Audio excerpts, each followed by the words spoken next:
Hello. I was a bit Hello, delayed on my own poop, everyone. but hello. Hi, and welcome to episode Looks at Docs. The one time I'm not prepared for it. Jesus. It's 71? like Yes, maybe a one bit or more. two or something like that. Yeah. 71, The 72. reason I asked Docs is because to prepare for today's session, I looked at Docs' notes. Oh, did you? Oh, wait. I'm not sure if that's good or bad. And Did you I enjoy was- the long loading time of the 58 pages? well, it didn't take that long Jesus. to load for me. I enjoyed the fact that your notes are all in like written font.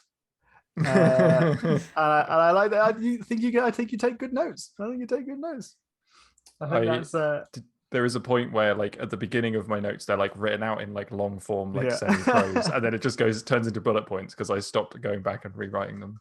I think that's fair. I think it's a lot of work to go back and rewrite them as your character. I want think to, it's neat, but though. I haven't had the time. Yeah. It's 70. it's- It might be 73. Oh, okay. Oh, So I have a my. blank entry that says 72. Oh.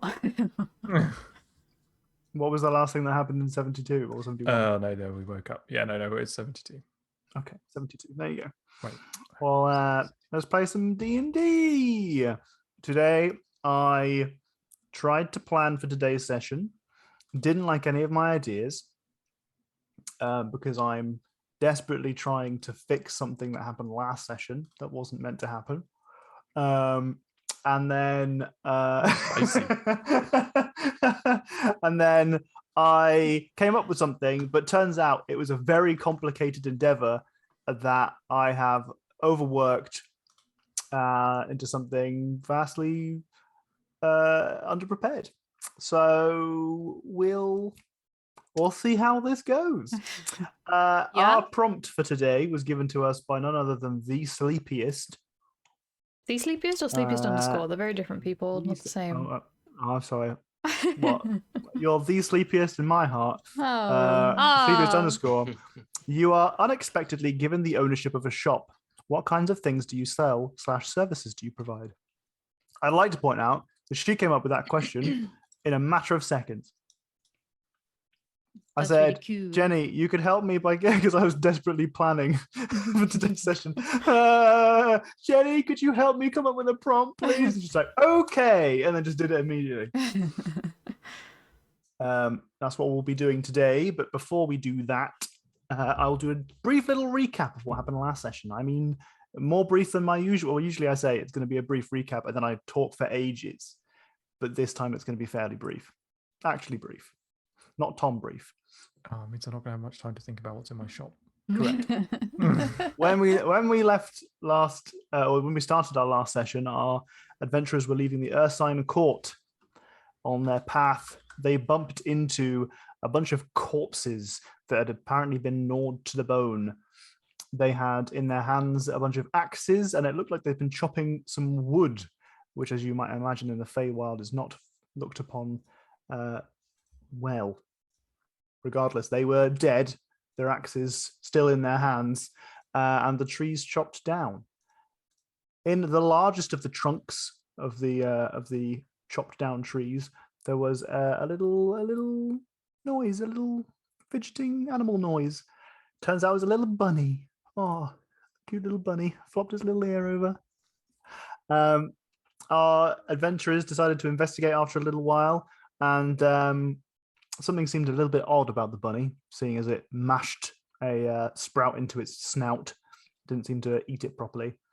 Turns out that it was what was referred to as a wolf in sheep's clothing, a horrible toothed tentacle monster that looked like a tree stump, but was actually just going to devour them. There was a fight that ensued, and the tentacle was bested after a couple of our party members almost got consumed. Haiku used their telekinesis to bump them out of the way. We then left that area and found a small grove of trees in which there were two plant-like mossy covered goats that Oro recognized as baromets, creatures of myth and mystery that allegedly, if you consumed their fruit, you would gain immortality. Whilst we were there, we had a lovely night's sleep. And that was all that happened. Yep. Yeah. Nothing out of In the the ordinary morning- there. In the morning, Haiku revealed to the party some interesting information that they had, in the night, gone for a bit of a wander and found something that might be the groaning tree, which is the organization of treants that you are currently looking for, as you are on a quest to obtain some tithes from a number of organizations on behalf of the Ursine King.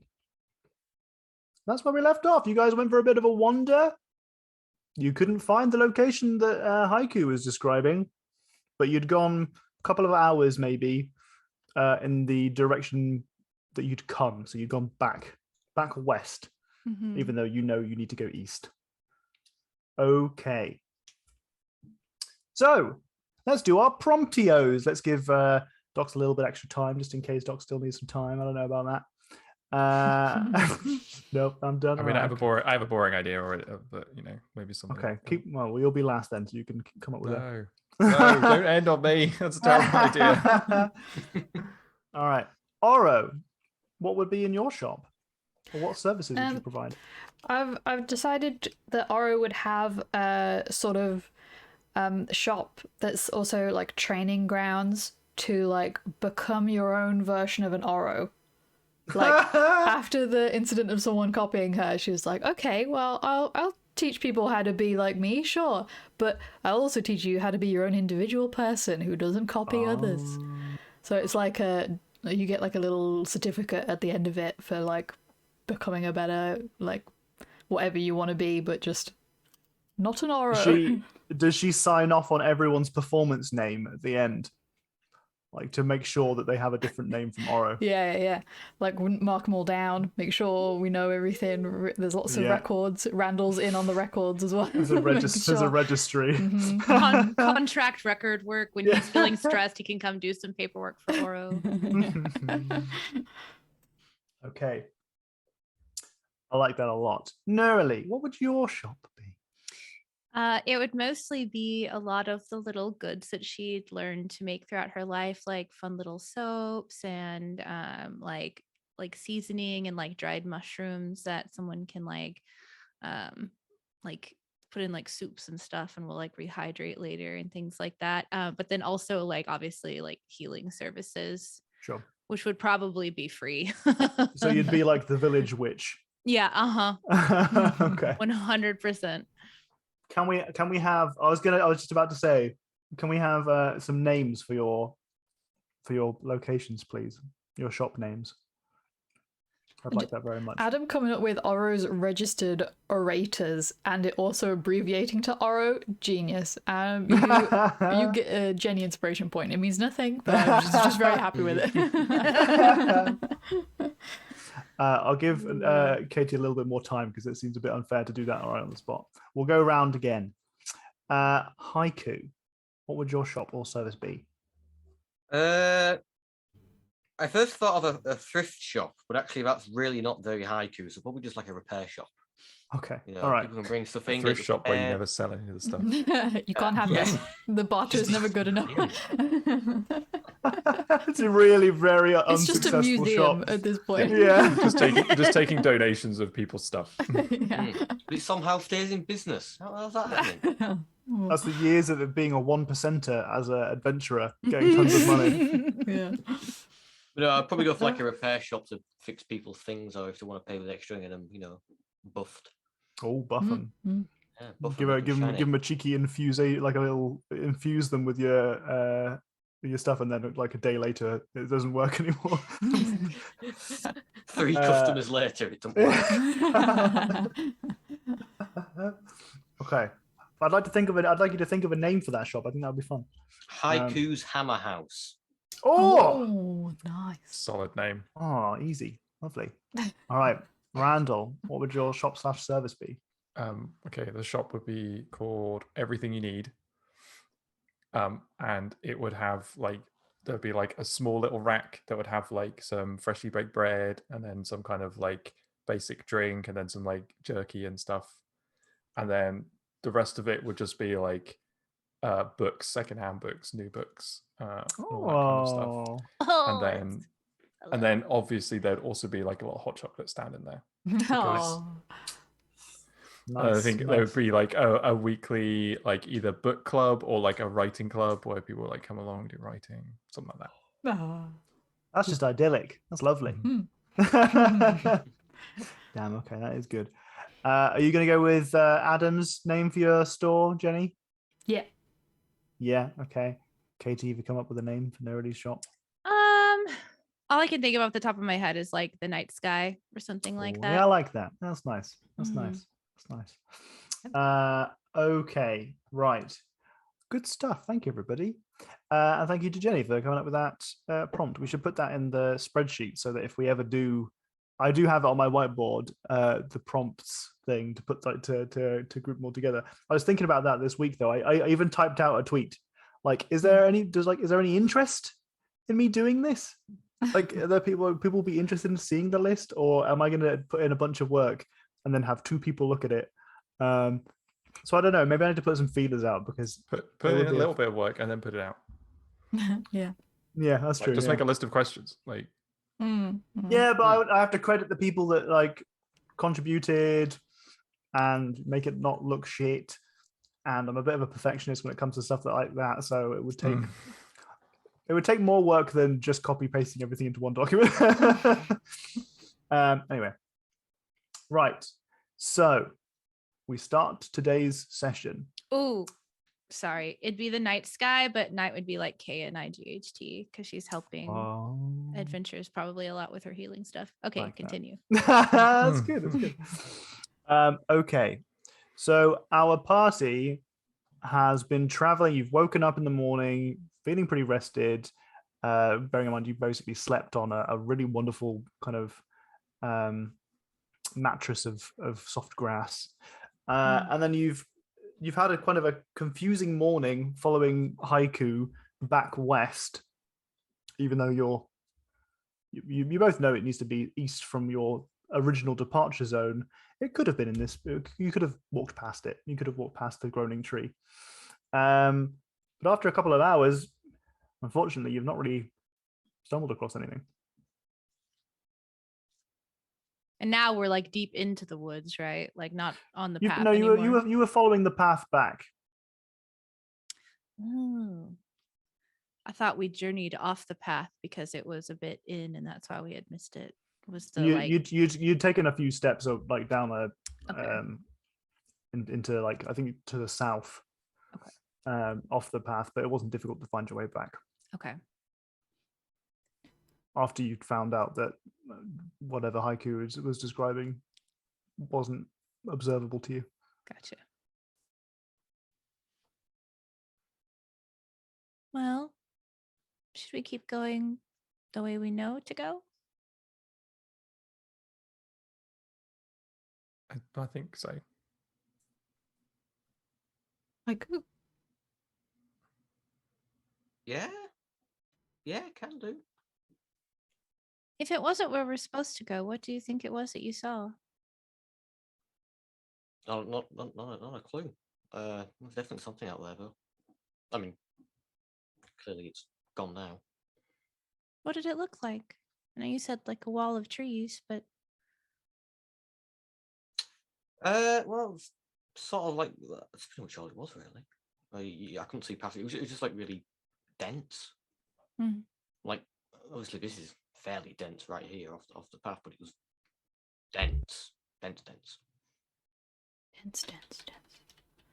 Okay, well, we've come back quite far away, and since we can't see it, maybe we should just go back up the other way. Maybe you got confused, and maybe it's the other way. maybe. Maybe it moves. Yeah. Wouldn't be the first time something moved weirdly in here. Okay. Let's go back up then. You think we can hear it, given that it's called Groaning Tree? Maybe. We're hearing you Everyone groaning. stops and listens. Yeah. 10 out of 10 roleplay. Well, you Listening start check. walking back to the east along the path that you took. But as Nerly intimated, it wasn't unusual for things to have changed in the past, and perhaps it wasn't the last time that would happen. This time, as you walk back towards the east, you do see that there is a small break in the trees that wasn't there before. In fact, behind this kind of small gap, this juncture, appears to be a separate path.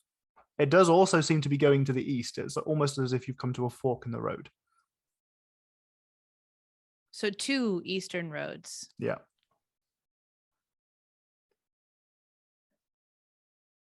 I don't remember them saying anything about there being more than one way to go.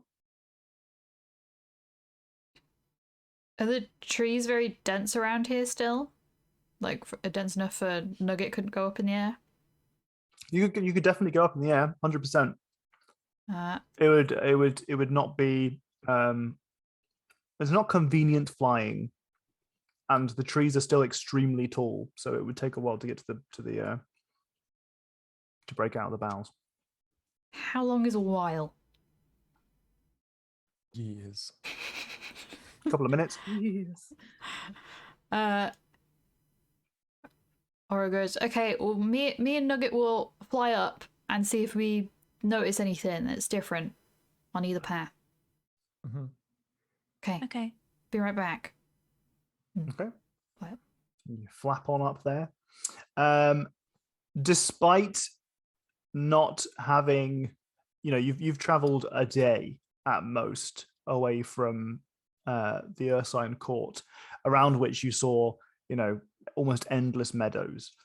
You see nothing but tree up here, tree and sky. There is, however, a break in the kind of the tree line from above, where you can see that there is a blue light. It looks like one of the trees in particular that is following the eastern path on the left side there's a soft blue light emanating from a huge tree that you can see there, with blue and white leaves. Okay. All over the tree, blue and white leaves? Mm-hmm. Okay. And that's the only thing I notice up there. Apart from that, it's just a bunch of trees. Okay. I'll fly back Trees down. in a very beautiful sky. I admire it for a moment, and then I fly back down. So there's a lot of fucking trees, basically, but on the left path, there seems to be one blue and white tree, like the leaves are all blue and white, and it's like a little bit glowy. That's special. Yeah. I don't think I've ever seen a tree with blue and white leaves. No, I No. don't think so. I think we should go that way. Why not? That seems reasonable. What's the worst that could happen? Seems like a good idea. D&D. What's the worst that could happen? You know how in like scary movies you're not supposed to say things like "I'll be right back," like the rules or whatever. It's like this is the D&D thing. Like, what's the worst that could happen? You're not supposed to ever say. I mean, we could always go like 2 down one path and 2 down the other path, That's true, we could do that. Perfect. Yeah, Worked that doesn't out sound really well even when we worse split last at time. all. That's a very good idea. Very good idea. Oh no, I can feel a sneeze coming on. Uh-oh. Even if I mute Bless you. myself, it'll come across on Jenny's microphone.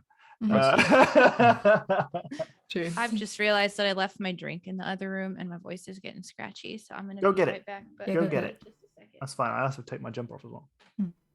Hey Nick, how you doing? Hi everyone. I haven't had a chance to say hi to yet. Okay, that's excellent. I have to Oh take no, my that's jumper not off. gonna stay. Yeah, what's the worst that could happen? Also, let's split the Everybody party. judge the technique. The Trying it classic, on camera. Oh. classic technique. Oh. I had to like double check that when I was taking my jumper off, I wasn't like stripping. And banned. TOA. Wait, I thought male presenting nipples was okay Yeah, it's okay. for some reason. Oh, really? Yeah, I'm pretty sure I that's thought the it thing. was.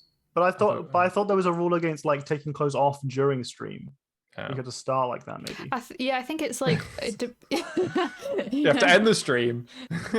in the stream. Start it again. Tops off. Go. Yep. This is a new stream. Welcome. I can't remember the rules on it now. It's been so long. I think it might be like if it makes sense for you, like if you're in a IRL thing, like if you're Like if you're in a hot tub. yeah, if you're in a hot tub, if you're swimming, if you're at a beach, I don't know, shit like that maybe. That sounds like Weird something Twitch would do. rules. Weird rules, Twitch. You should delineate them. Well, that's a word. Wow, what a fancy word. That's a big word for Elmo. That is a big word for Elmo. I can't do a good Elmo voice. Inspiration point on. for the person who has the best Elmo voice. I can't get any more inspiration points. Everyone loses their inspiration points. Inspiration point for the person with the best Oh. Elmo voice. I don't have a good Elmo voice. I can't do it. I Oh, don't damn. think I have any Elmo voice at all. Not gonna And waste I time. don't have inspiration, so double fuck you. Aw. Jack? No, there's no. No. There's Okay. only one puppet voice I could do, and that's Swedish Chef, and that will not be being done tonight. Oh, really? Oh. How about why don't you just do a cheeky Yorkshire accent? That feels very cruel to suggest that, Tom. What? Why does that feel cruel? I feel like that's a personal attack on my fuck up a couple of weeks back, and I don't appreciate it. I feel like that was unnecessary. Yeah, entertain me No, and but- I'll reward you. I'm buying time for Katie to get her drink. That's all I'm doing. Why don't you do a Yorkshire accent? Yeah. Oh, I can do a Yorkshire accent until someone tells me to do a Yorkshire accent. Yeah. Yeah, same, evidently.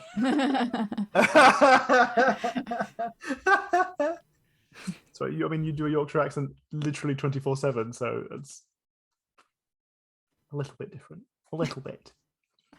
Wait, what should I say in a Yorkshire accent? I can only say things right after Jack said them. Yeah, you gotta do or to me, to you. You just do Chuckle Brewers, yeah. Yeah. To me, to you, to me. Oh dear, oh dear. Oh dear, There you oh go. dear. Okay, welcome back, Katie. Inspiration. Thank Right. So you're on the path, on the left and eastern path, which would really be the more like northeasterly one, I guess, northeast. And it takes a surprisingly short amount of time to reach your destination. Oro would have estimated that it would have maybe taken 2-3 hours possibly by foot, and yet you arrive within one. And as you arrive upon the scene, at least you're assuming this is the scene, you see that there is you ever learn a word and then forget that it's a word that is only specific to like academia? No. There is a paucity, a dearth of trees. There's a lack of trees. Apart from this one giant trunk, this beast of a tree that has dark bark, thick roots that delve into the ground, and it is holding up as its leaves that you saw from the sky, huge books with blue covers and white pages. They are massive. They are the sizes of houses. Oh, big books. That's a big book. Big books. Danger books. Dictionary. This is a massive tree, and the pages are kind of softly turning in the breeze. Docs has been activated. Gosh, I bet this is just about your favorite tree in the world, isn't it, Randall? I mean, it's pretty great. Uh, I'll- I wanna just see if there's any like titles of the book. Are there any like words on the pages? Does it look like a Very good question. Give me a perception check. 21? So what you see, having an opportunity to inspect the or perceive the tree ahead in front of you, is that there is the spines of the books are where it connects to the tree, so it's not like they have titles that you can absolutely see, and the covers either side are also kind of attached to the branches, so they don't seem to have any titles. However, the pages do seem to have words upon them. It's almost as if the words are being written as time goes on, and when the page finishes, the page turns over and starts again. But it seems to also be like it's moving in the breeze, such that the turning isn't all to the left like you're reading a book, but it's occasionally left and right, and there's no real order to it. I just need to point out what Adam said in the chat, just for everyone's. Yeah. Just draw everyone's attention to. I was waiting for Tom to say that somebody goes up and reads it, and it's that. So Well, how far away is the tree, and how far up is the first, like the lowest hanging book? So this grove is probably about 300 feet across, and you are about 100 feet from the start of the trunk. It's dead in the center. Well, I think so. There's still this thing of like heightened emotions in the feywild, right? Mhm. Sabrina's just gonna be like, I'm gonna go read one, and just starts marching towards the tree. What? I'm gonna read one. Yeah, Look I at mean, it. Look at the tree. It's a tree of books. Yeah, I mean, just gotta be careful. What if it's like, I don't know, something that's enticing you? Knows exactly what you like. But why? Books. But why would it not be enticing all of us? You know. Well, the bunny last time didn't entice all of us. To be fair, did it Maybe it's- not? Well, I wasn't. I mean, you really Cecily was. It was just a really cute fake bunny. It was cute. I was just thinking, what if it's trying to pick us off one by one? Maybe. What if there's like important secrets in here? Well, things that are like unknown. What if there's, I don't know, recipes for cool artifacts? Haiku, huh?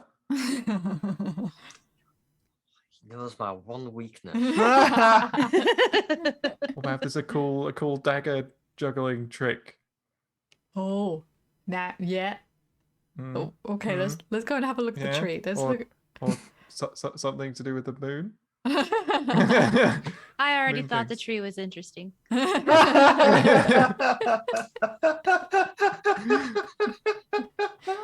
I love the idea of Nuri just being like, come on now. Nuri's already under the tree. Like, I'm here. Yeah, he started walking and she had like taken a few steps before Haiku was like, now hold on a second.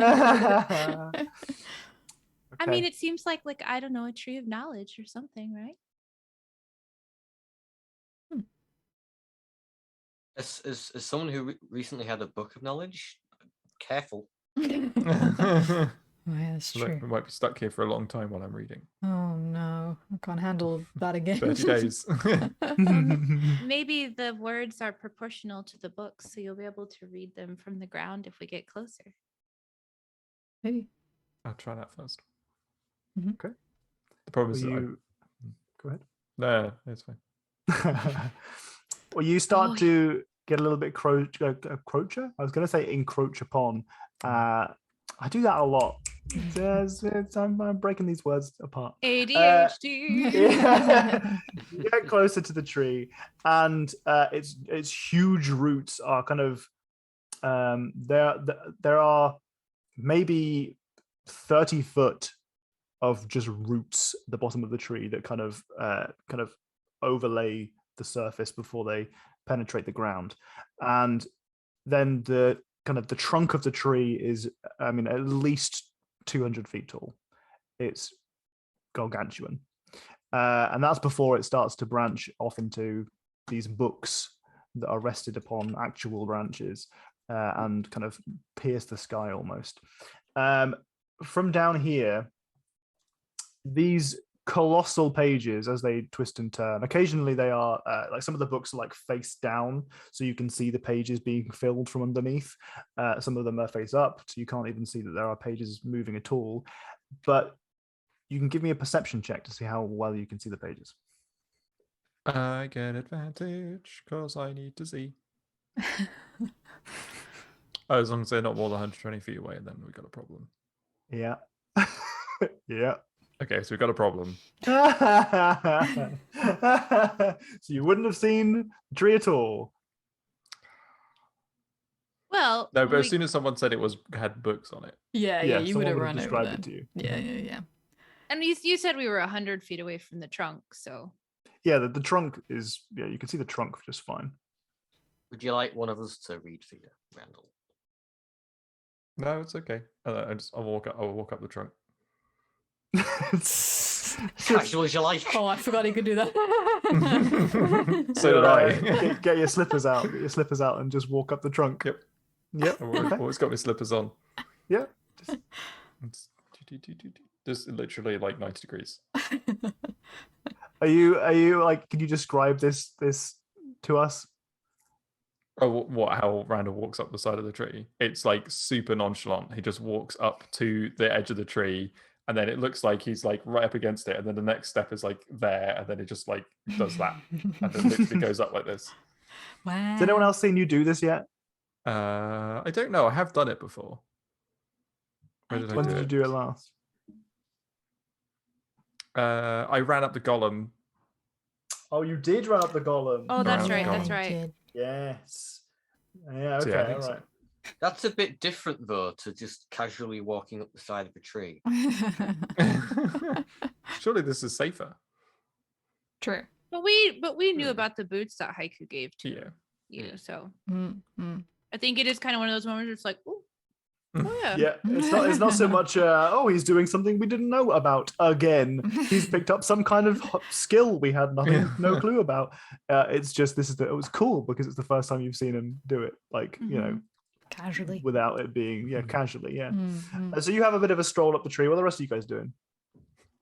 Watching in wonder, waiting to see or hear what the book's about.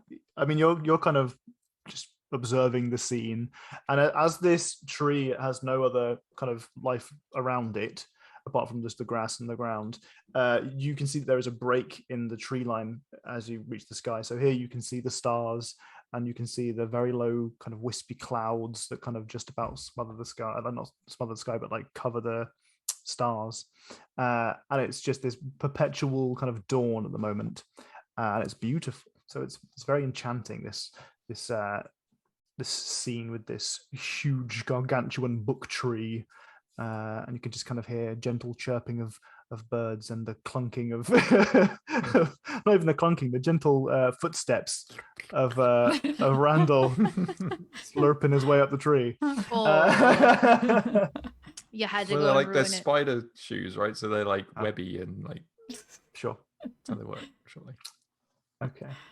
The rest of you just all gonna wait to see what Randall discovers, or do you want Can I see the to have a moon? look around? You can see the light of the moon from where you are, but you can't see the moon. Probably a little bit of like divided attention then. Might even just kind of like sit at the base of the tree watching Randall to see what happens, and then like drifting over to where the moon would be for a bit, and then being like, oh yeah.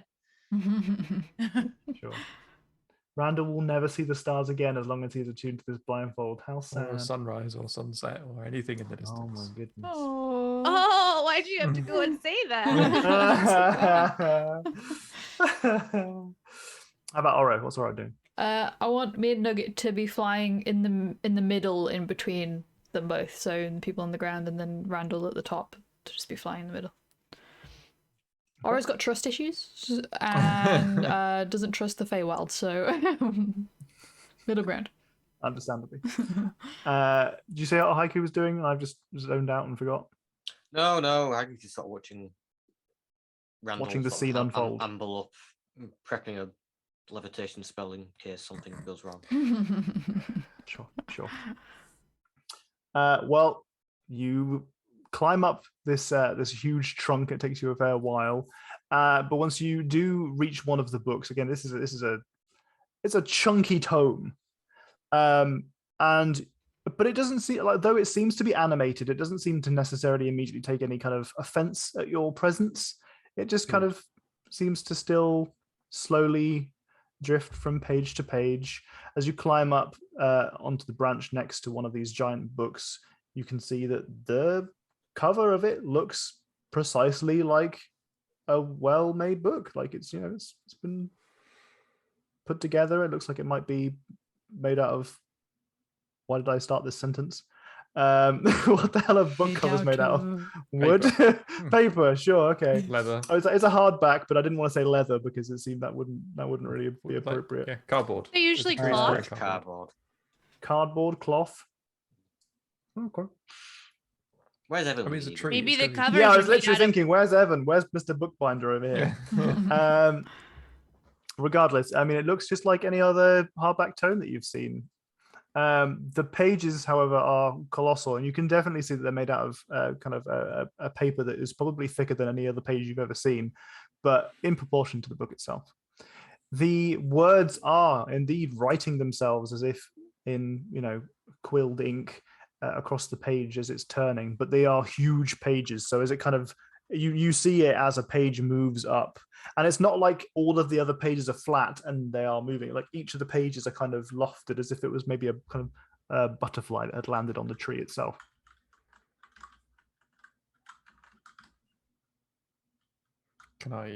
Is it in a script that I can read? Give me a perception check. Low DC.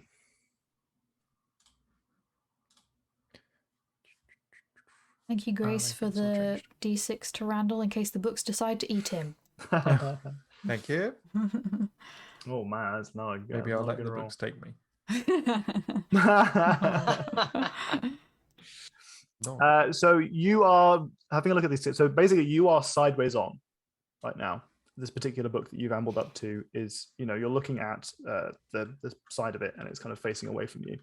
And the pages are, as it starts to waft towards you in the direction that you're standing, you can just about tilt your head and read some of the text.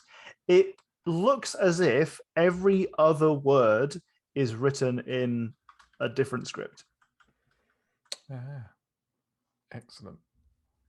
Specifically designed to make me use my spell slot. Excellent. I'll have you know it's law, but okay. Everything revolves around Randall. It does now. Well, I'm going to put my hand on the tree and do a little bit of comprehension. Okay, do you want to describe how that looks? I don't remember what I said before for it. I think magic changes. I don't think it needs to be concrete. So, Randall gently places his hand on the table, and kind of thin wisps of purpley kind of light, roll off of his hand onto the branch, and then they twirl around the branch, and they go onto the pages, and they kind of you know how if you use Google Translate and you the picture one where it recognizes the text then translates it for you. It's like that. So it goes onto the page and it fills in all of the characters that are on there, and then they just rearrange into the actual into common or something that Randall understands. Right. Okay, cool. Well, as you do so, you catch eyes on one particular. So you're watching this one page kind of fold towards you, and it's describing a scene. It's talking about how one individual named Arlanda is chopping onions. She's preparing some kind of soup, and and then she adds a little bit too much water to the mixture that she's making, and she swears at herself.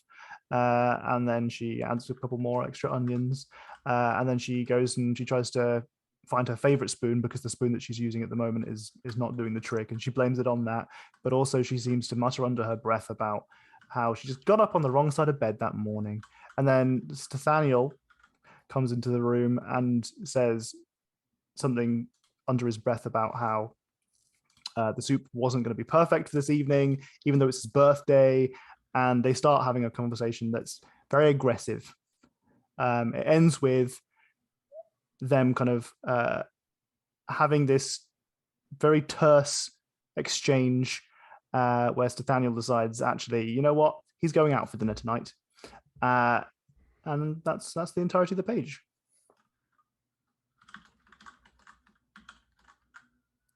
Okay. Then another page kind of turns its leaf as it does towards you, and you read it, and it's describing how Randall walked up the side of the tree casually, making sure that he was very careful, and also kind of showing off a little bit about his newfound slippers. He gets to the top of the branches and he observes the scripture on the leaves before realizing that he can't understand every word. He calls upon the power of his grimoire and he casts an arcane spell called Comprehend Languages. And it's describing you and everything you're doing. Mm-hmm. Oh no, stop reading. Is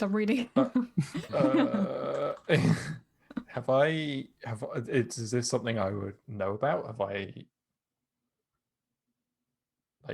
like is this something that comes up in stories, in history? Oh, you want to do a Randall check? Yeah, I want to do that. This feels like the most Randall check I'll ever do.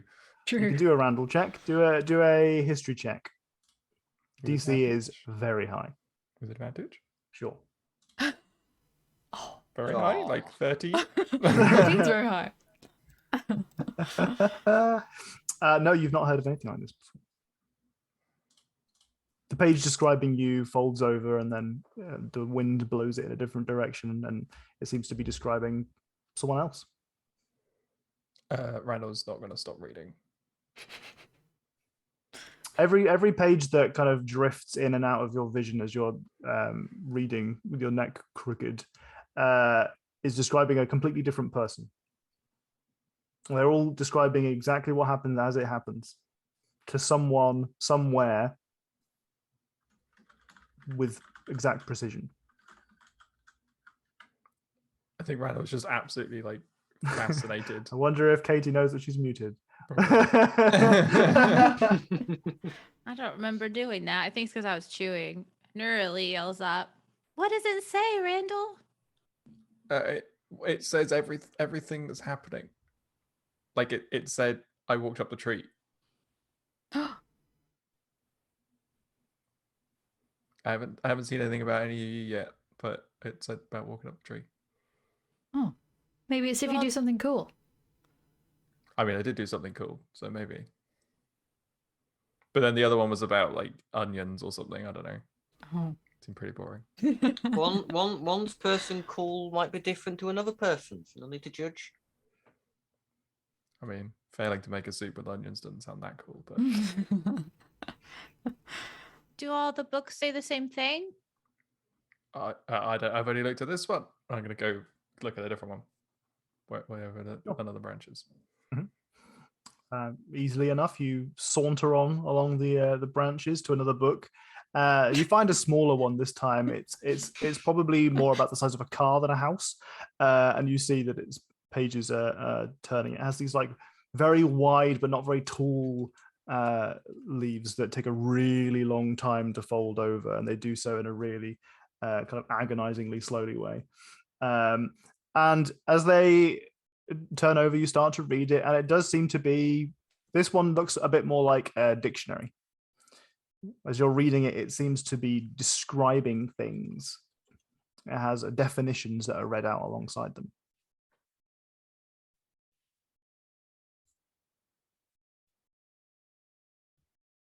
So like defining words or describing like objects.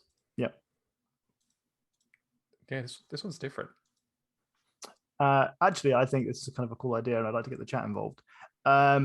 It appears that not a single one of the words that you've read so far has been a word that you have recognized.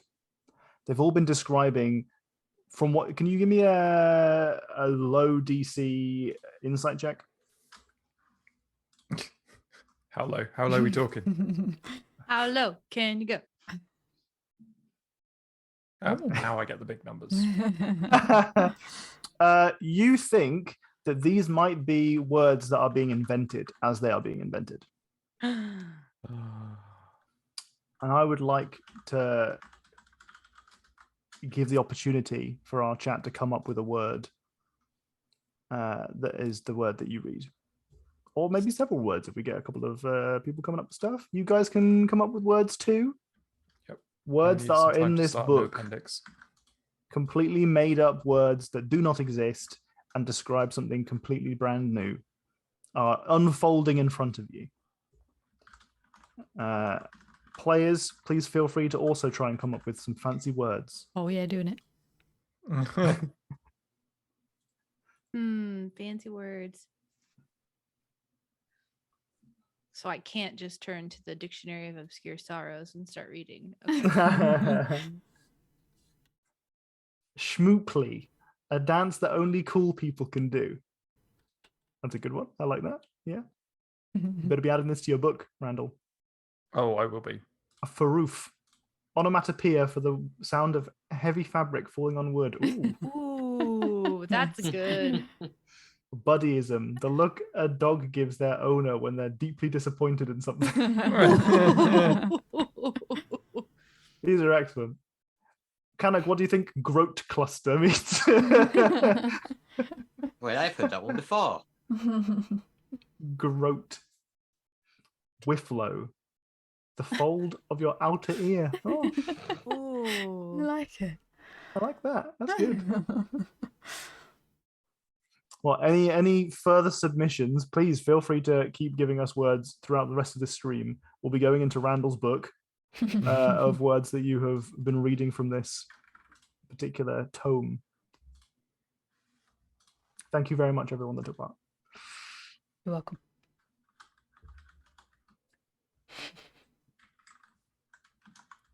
Randall's just going to continue reading this book forever. It's been 7 days. Randall! Don't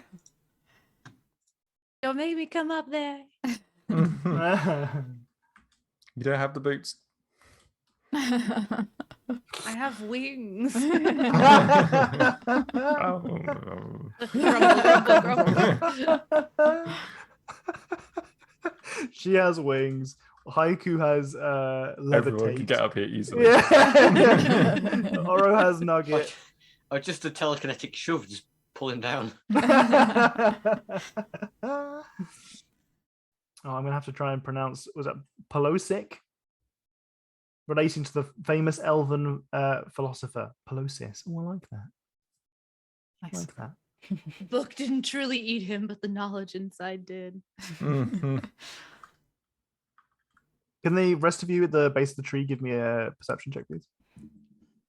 Is that including me or not including me?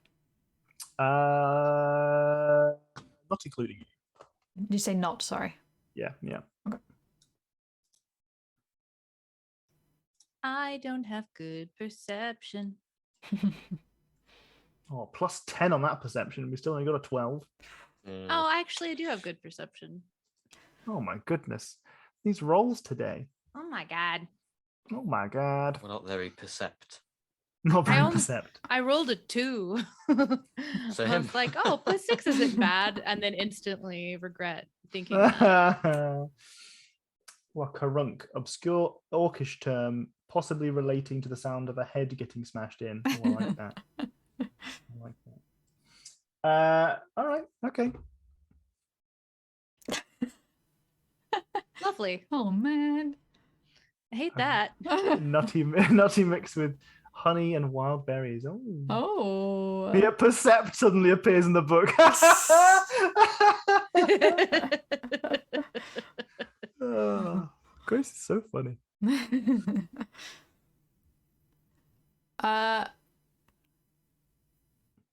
Okay. No, I won't do anything. It's fine. Since Randall moved to a new book, then Neroli shouts up, "Is that one the same or different?" It's different. What did it say? It's words, but like new words. I think I've certainly not heard of any of the words. Like circus words? No, no. No, but like, the same sort of thing. Like you still understand them, but they don't. Kinda, yeah. Like I don't know. There's like which is the sound of heavy fabric falling on wood. Someone just made that somewhere. Oh, wow. Incredible. Are you gonna And read pretty all these accurate, really. Are you gonna read all these books, Randall? I don't know.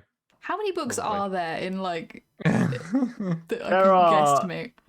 You guesstimate probably like 40.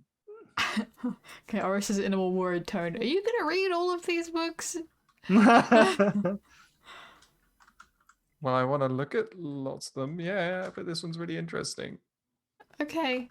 But we've got to get this curse thing undone, or Nugget's gonna turn into a tree. And also haiku. I forgot that haiku had it too. Katie forgot that. Nerly wouldn't have forgotten and would have been equally worried about haiku.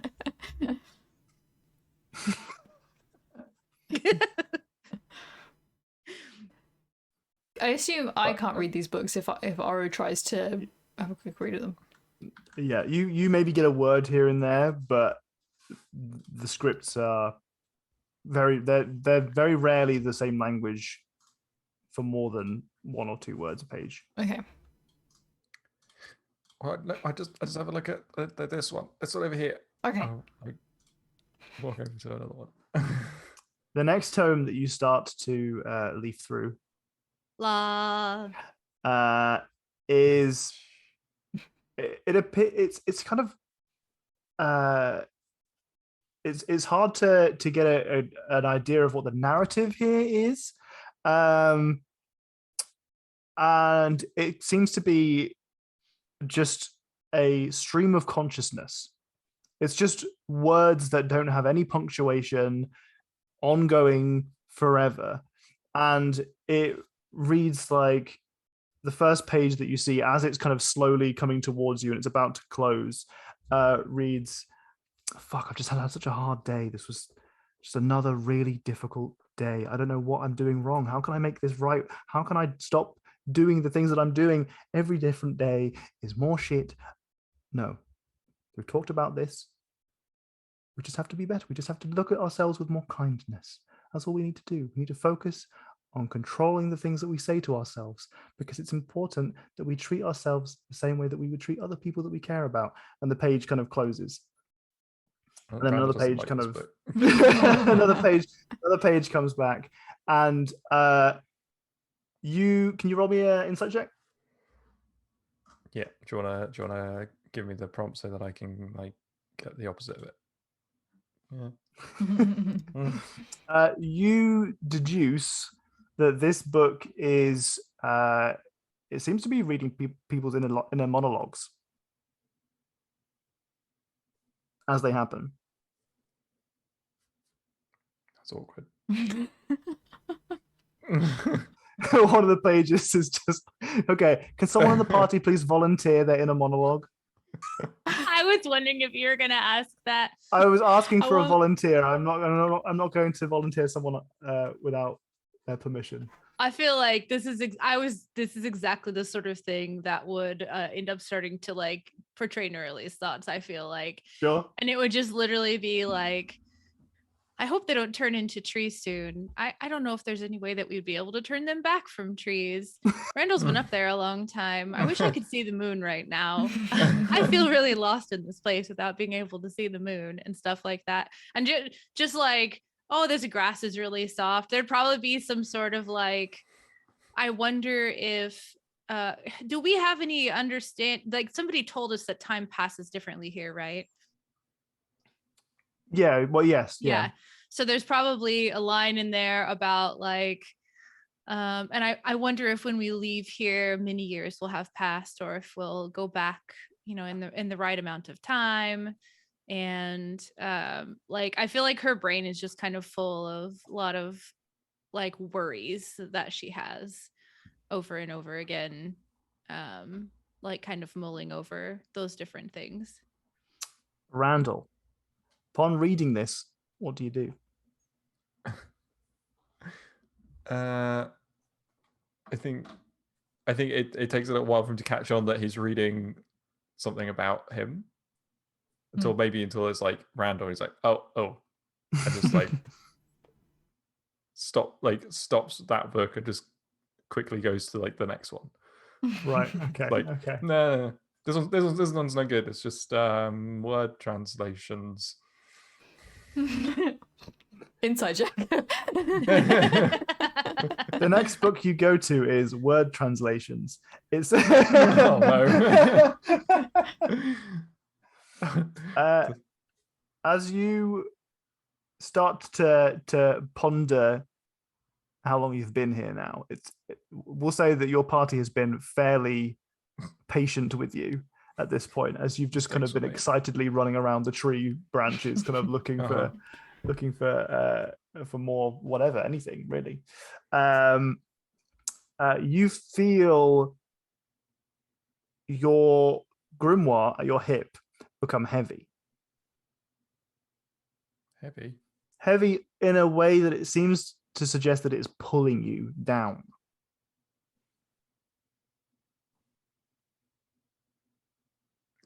If I take a look at it, does it like look any different? It has. Do you have like a buckle on the side of it that keeps it closed? Yeah, and it's like in a thing that holds it. Right. Okay. So the buckle has come loose, and the kind of the cover is open slightly. The pages are moving gently. Well, I mean, I'm gonna like take it out and I'm gonna take a look at it, like see what's going on. Yeah. Okay. Getting jealous. It's getting jealous. You start to read it, and you have this weird sense that the book is communicating with you through stories. Like full-on Star Trek niche reference for those of you who haven't watched that episode. Or films with aliens where they do like little bits of clips of. That's it, a film. Yes, sort of. Yes, yeah, kind of. Yeah, that wasn't what I was going for, but that's along the right. Or like how Bumblebee's communicator was broken, so they played different parts of radio clips to talk to what's his face in Transformers. Yeah, sure. But as it like the pages themselves, you kind of open up the book and the pages start to turn themselves, and you are catching words that appear just in your periphery, and you're trying to kind of put it. Yes, that's Jack's got the reference. There we go. And the words that pop out to you are under the ground. And every story that is on a page that reveals itself to you seems to be describing someone who went on like a mining expedition, or like grew up in like dwarven ruins and that kind of thing.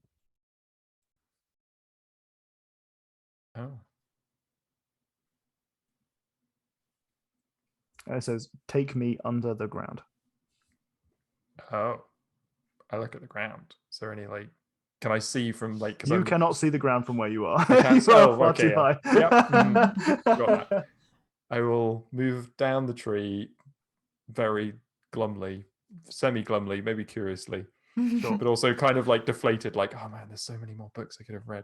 Maybe they got better as you went further up.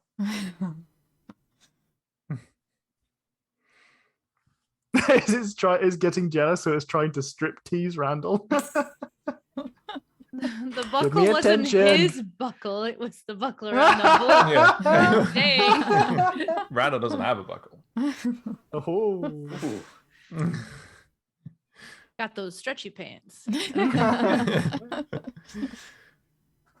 Are you done now, Randall? Can we set and go? No, we need to go underground. What? Underground? Underground, yeah. I want to look around like the base of the tree. Is there like a Give way me an in? investigation check. Right, help me find a way underground. Okay. What's he on about? I'll I need to go cast underground. guidance on him since he asked for help. Anyone else gonna help? If you help, I'll give him an advantage on the roll. Go on, I'll No help. one has I'll said help. yes. Awkward. I'll help, You but have to I help. wanted to do something else, but What do you want to do? What do you want to do? You can do both. I wanted to also look around the area because something feels off now. Sure. Okay. All right. Well, you can give me a separate investigation check then, rather than giving him advantage. Can I What's that? help and also cast guidance? Because I feel like she would try to help, but she's just not very good at. Yeah. Okay. You can only What's help the one of these guidance guys. roll? Yeah, no, I'm helping Randall because he asked Cool. first. Yeah. And I'm on the ground and can't really help Laura look. So Is it 1d4 for guidance? yeah, 1d4 for guidance. You guys using dark mode on Roll20, by the way? Yeah. It's nice. I was, but I don't like the colours of it that much. Yeah, Oh, I okay. wanted to, but it makes my face too dark on the webcam. See, I find Oh. that when I have the light mode, it makes me too white or like too bright. Check out Ah. dark mode now. Is it? in- Notes. Roll 20. Notes. Okay. Also, fortunately, the both of you note that there is a breach in the roots of this particular tree that seem to be hollowed out and lead down underground. Oh, Found it. It's down good. here. It's down here. I want to just like poke my head What's in there. down where? Underground. Isn't it interesting? Like it's underground and like the books and the underground. Like it's good. How big is the breach? The breach is, you think, probably about 6 foot across. Actually, once you move some foliage and push the roots aside, like the looser, weaker roots that were kind of covering the hole to begin with, it's big enough for all of you to fit down there. Right. I'm gonna just look in and like poke my head in. Sure. I mean, it looks like it's probably it's a dirt tunnel that leads. It's kind of hard to say because it takes a pretty twisted turn quite soon. Yeah. It looks like Yeah. it's maybe been burrowed. Oh, yeah. It's this way, and then Randall walks in. Maybe this is where we'll find the groaning tree. I follow. Sure. Sure. That's definitely what you're going to find down here. So interesting. Can Nugget fit down here? Yes. Sorry, Jack. You go. Does this feel like a good idea? Or we don't even know why we're going down there. We just sort of whoop. Yes, it is slightly concerning, Yeah. but this whole place has been concerning, so just not too alarming. Are we going in, Haiku? I love that Randall and Early have just already gone, and they're Yep. like, I feel like I feel like we have to in case. It's the roles are reversed here. The 2 button Yeah. clickers to the 2. Character development. oh Found my my god, I button. love it. No, I love it that in that scenario, it was Randall and I that were standing back and going, "Oh, maybe don't." And they're like, Yeah. "We got this." And now here it's like, "Ooh, what interesting knowledge could we find?" And these 2 are plunging ahead, and they're like, "Ooh, I don't know about this." Another page, another one of those books. Every page is the page from someone's personal diary / journal. I like that a lot. Mm. That's Oh, really hi, good. Hey, Evan. Thank you very much. How you doing? Hello. That's absolutely one of the books, Grace. That's a great suggestion. Randall leading the party in this economy? There's books involved. Book economy is exactly when Randall would be leading the party. 100%. 100%. Okay. Oh, I forgot to. And set everybody this else wants to up. leave as well. Yeah, bit of dragging. Yeah, Oro will follow along. 2 seconds. 1, 2, 3, 4, 5, 6, 7. Uh-oh.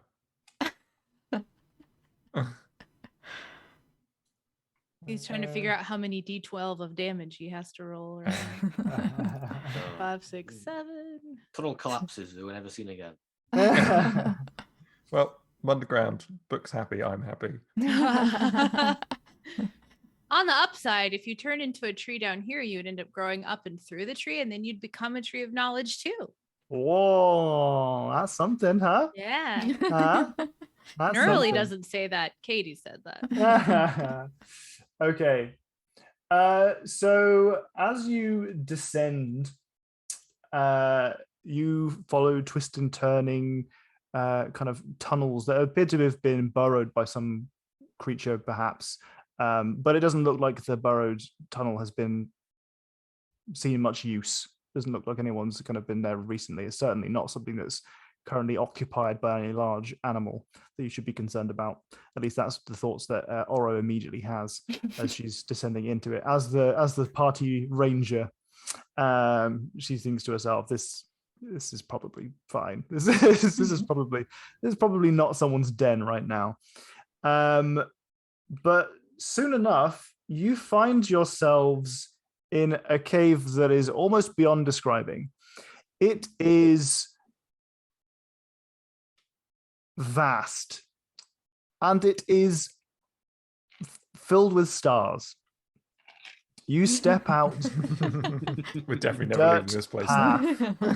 Step out from the dirt path onto cloud itself. Around you are, before you is a giant gaping hole into what feels like nothingness. But you step out with a little bit of caution and find yourself standing above it. You see around you 4 giant swords that are piercing the clouds themselves. They seem to just be almost holding up whatever you are standing upon. It is baffling, the scene in front of you. And what I will do is I will quickly move you onto this map made by the wonderful Chepeku. Oh my god. I subscribe to, and you can see a link to in Jenny's info panels below. I love their maps. They're so beautiful. Wow.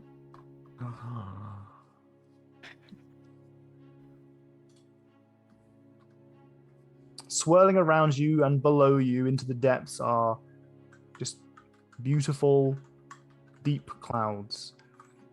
You see no sun, no moon, but you do see stars, or at least what look like stars from here. And it is endless, as far as you can tell. As you step out, you notice that the tunnel behind you does not exist anymore. Shit. Oro said. I don't know if Randall notices that. Wow, what is this place? It's so cool. Where the... What? How? What? How, what is happening? I don't know. I suppose all of that knowledge has to come from somewhere. Maybe we're in the realm of the gods? Oro, as the most on-edge person here, could you roll me a perception check, please? With advantage. Oh, there you go. Roll me a Hold danger on. check. You hear a gentle lullaby being played in the distance. Guys, I hear a lullaby. Could you all roll wisdom saving throws, please? Yeah. No. Excellent. That's what we like. Oh, I'm gonna use lucky to reroll that. Oh wait. Okay. Are we saving throws? Sorry, Tom. Yep. Do I? No, I'm gonna use another point of luck to reroll that again. Wisdom saving throw. Wisdom. One better. Fuck. Wisdom saving throw. Wisdom saving throw. Succeed. There it is. I'm going to give a flash of inspiration to Oro. Success. Perfect success. Wait, what does that do? That's a +4. I feel like that's the only person worth using it on. Do I have to roll for it, or is it just +4? Just a The straight only up +4. person worth using it on. That's one. Which I know you mean because of the rolls, but it was just funny. The like. I'm I would- critically unwise at this point. I have a D6. Everyone right? comes in with the D6s. Oh, thank you, Leonor. Hello. Well, I got another 3. 13. I love the wisdom saving throw so much. It's so Yeah, good there's stuff. just Wisdom no saving way throw. for me to save that 5, so I'm not even gonna bother trying to roll anything. Tom's dancing to Possibly. his own song is the kind of better human I'm here for. it's our song, Docs and Eyes. It was. I mean, it it was you were the lead singer. I was more the vocals. Okay, so what we got in total from each of our players? 5. I got Cool. 18. 18. Okay, good. We've got 3. So 10 13. from 13. Okay. All right. Fantastic. I feel like 5 is really fitting for Nerly though. Like she's just basically walked into a place that looks like could be home to Yeah. Selenay. She's just like, oh my goodness. Okay, fantastic. So what happens is, I'm very glad that Oro was the one that got the highest roll here because I kind of expected that would be the case. When I was planning for this, I was like, I'm pretty sure Oro is going to be so on edge about this entire scenario that she's going to be okay with this. All right, so each of you fall asleep. Oh. Except for Oro. Oro, Okay. Oh. you feel an intense drowsiness starting to overcome you. All 3 of your friends, including Nugget, sorry, your 4 of your friends, conk out. They conk the fuck out. They are on the ground. You feel your eyelids drooping and you know that you're about to go too. But as you're going down, whilst these guys went out like a light, they went immediately. You start to fumble around and you fall to the ground, trying as hard as you can to keep yourself awake. But something above you, the kind of pulsating life of the tree itself, is kind of subduing you. And as you fumble around on the ground, you start to wisp the cloud. As you do so, you kind of push it away with your hands, and you find something clattering underneath you, and you pull up a femur. You pull up someone's bone in your hand. And as you place it down on the ground again, you feel the mud and the dirt underneath the cloud. So whilst it felt like you guys were high above the sky, you were just in a cave underneath this tree. As you are hands on the ground, trying with all of your might to keep your head up, to snap yourself out of this, you see Randall's book open up and just start frantically flicking through pages, and you're out. Oh.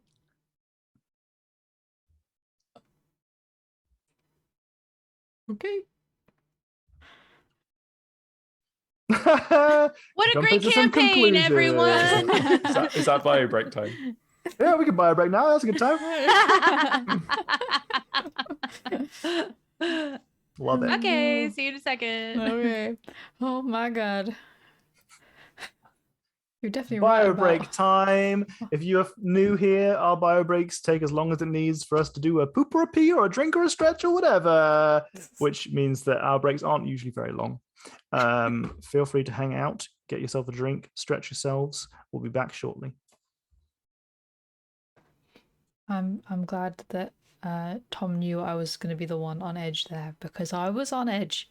I try and play Oro very cool, but not in the Feywild. Don't trust anything in the Feywild.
We sat down at precisely the same time there, Jack.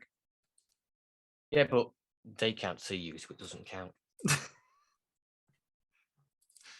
Like father, like son. They can't see me because I've picked up a cream egg and I don't want to eat that on camera. It's too sexual. How is eating a cream egg sexual? Yeah, well, I mean, if you purposely make it look sexual, which I can imagine you're doing right now. Thank you, Evan. Oh yeah, Ev, we needed you, bro. We needed you desperately. What happened? Jenny, Tom's sexually eating a cream egg. Like to... Oh, don't do that on I the want to internet. clarify that it's not sexual in any way. Papaya. You got to get paid for eating cream eggs on the internet. Don't do that for free. Evan, they are currently under the roots of a giant tree in the Feywild that is covered with books that have all sorts of different content in them. They are writing themselves as the pages are turning. One of them was someone's inner dialogue. Someone was new words that were being described. One of them was describing precisely what somebody is doing as they do it, including Randall reading the book. And 2 NPCs that I made up on the spot. It was very difficult.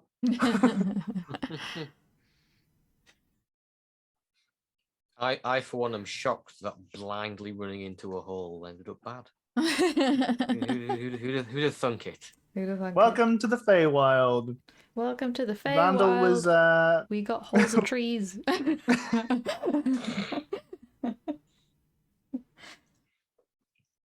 right. Both Katie and Docs were playing their characters the way their characters would react in this scenario. Oh yeah, for sure. Yeah, no, that's fair.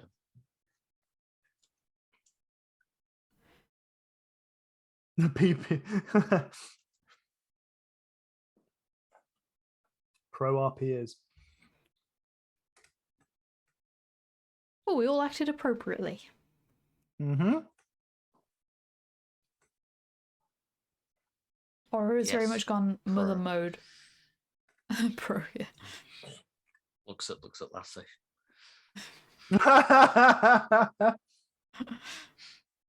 Do not feel bad. Do not. Okay. I got to the unsexy part of the cream egg eating.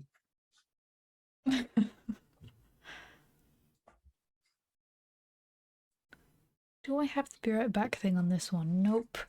Studio mode.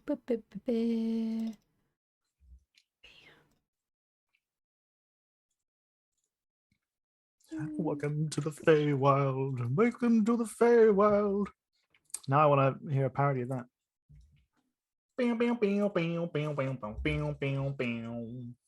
Okay, so I saw Randall's book open before I passed out, right?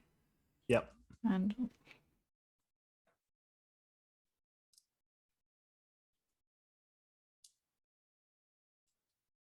for passing to fuck out.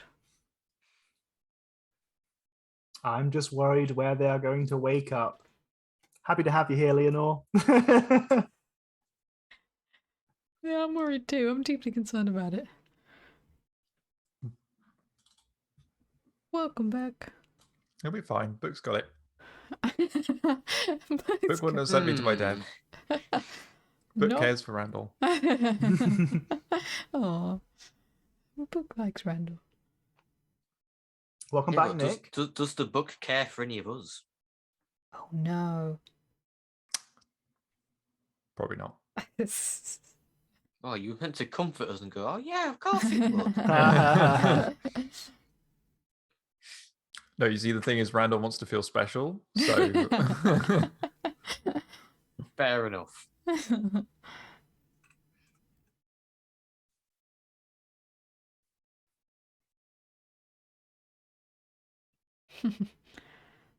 Oh, you're playing Elden Ring, are you, Nick? You've started your second character? Is that so we have our friend Nath likes to start multiple characters but never finishes the game, or have you finished the game and you're onto your second playthrough? I'm planning my second character, but I'm like 90 something hours in the game and I'm still not done. My first playthrough. I'm doing. Yeah, I'd be baffled if you'd finished the game already. Well, there are many people who have finished the game already. I say many people. There are some people who have finished the game already. It's good because as you play, speedrun times. Yeah, someone's managed to do it within an hour, I think. Yeah. Wait, what? Yeah. Oh, There's a but I like because you can go through Steam and stuff, and it will be like you get achievements for killing main bosses and stuff, so you can see where your friends are at, but you can also see like general players on Steam and where they are at. And it's like, oh, I've killed a boss that only 10% of people have killed, and that kind of stuff. It's quite neat for the beginning of a game, like when the game comes out, see where you're at and compared to everyone else. But I'm being extremely thorough, as I know many people are. It takes a long time. True.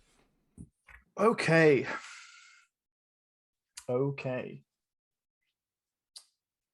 Right. Let's get crack-a-lackin'.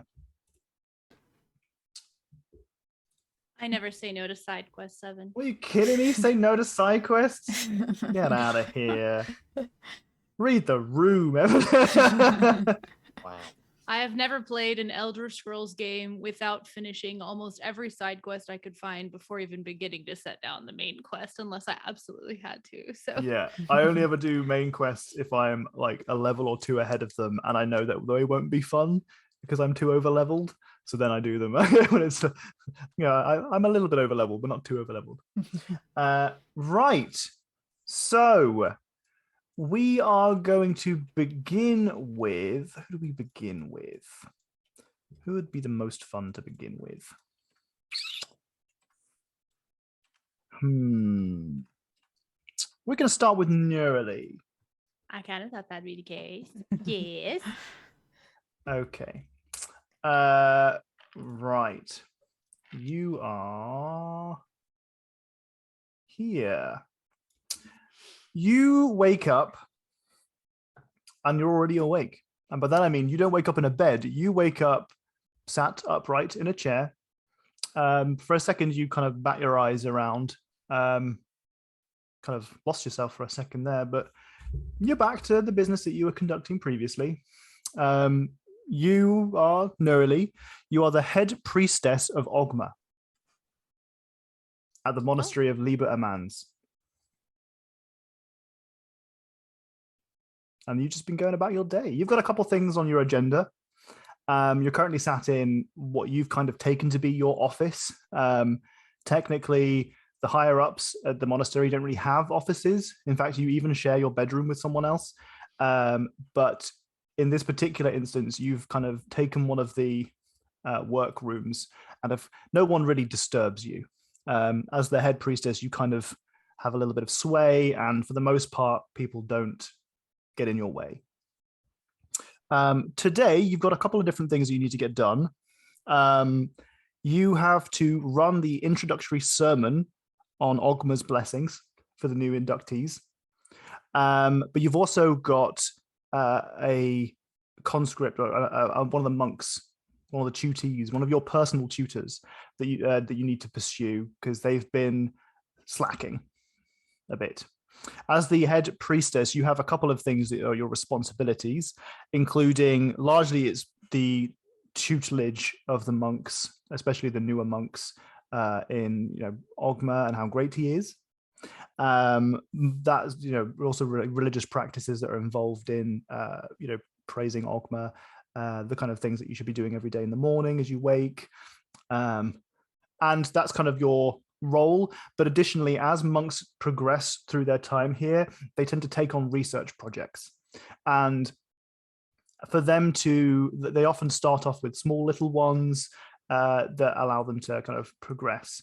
But for the monks that are kind of moving on to the latter stages of their stay here before they start to become senior monks, they need to undergo a proper research project They need to present that as at a Viva, and they need to ensure that that piece of research that they present is from reputable resources, and they need to follow absolutely everything with immaculate detail.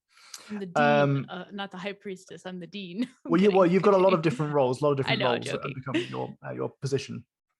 And for the most part, when it comes to the religious sermons, you run the big ones, like for religious holidays, but not the day-to-day, because you're overseeing the kind of structural stuff more than anything else.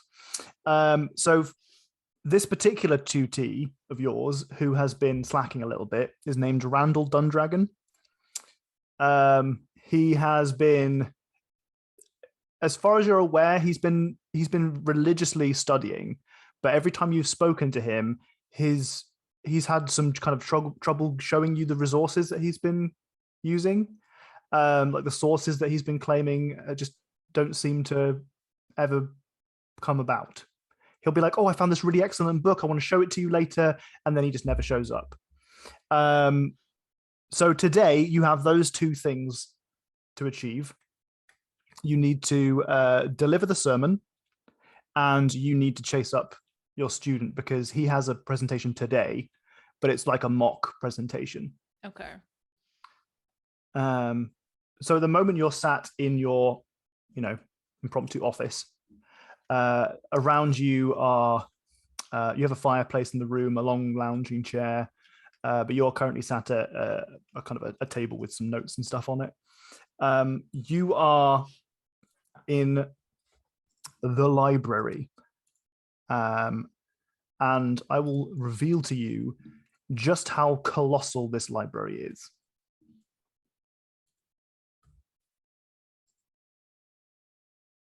Oh my goodness. You are in the top right. Oh dear.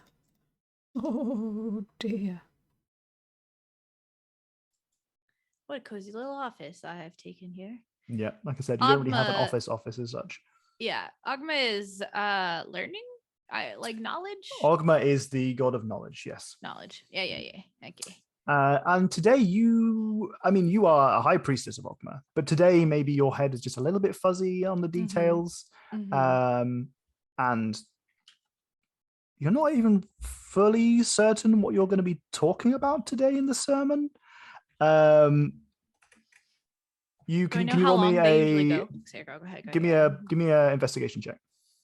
Oh, could we say religion? Or No. am I looking around me? Okay. You're looking around you. Okay, 15 is not bad. You find a scrap of paper in front of you that you'd been working on at some point earlier today.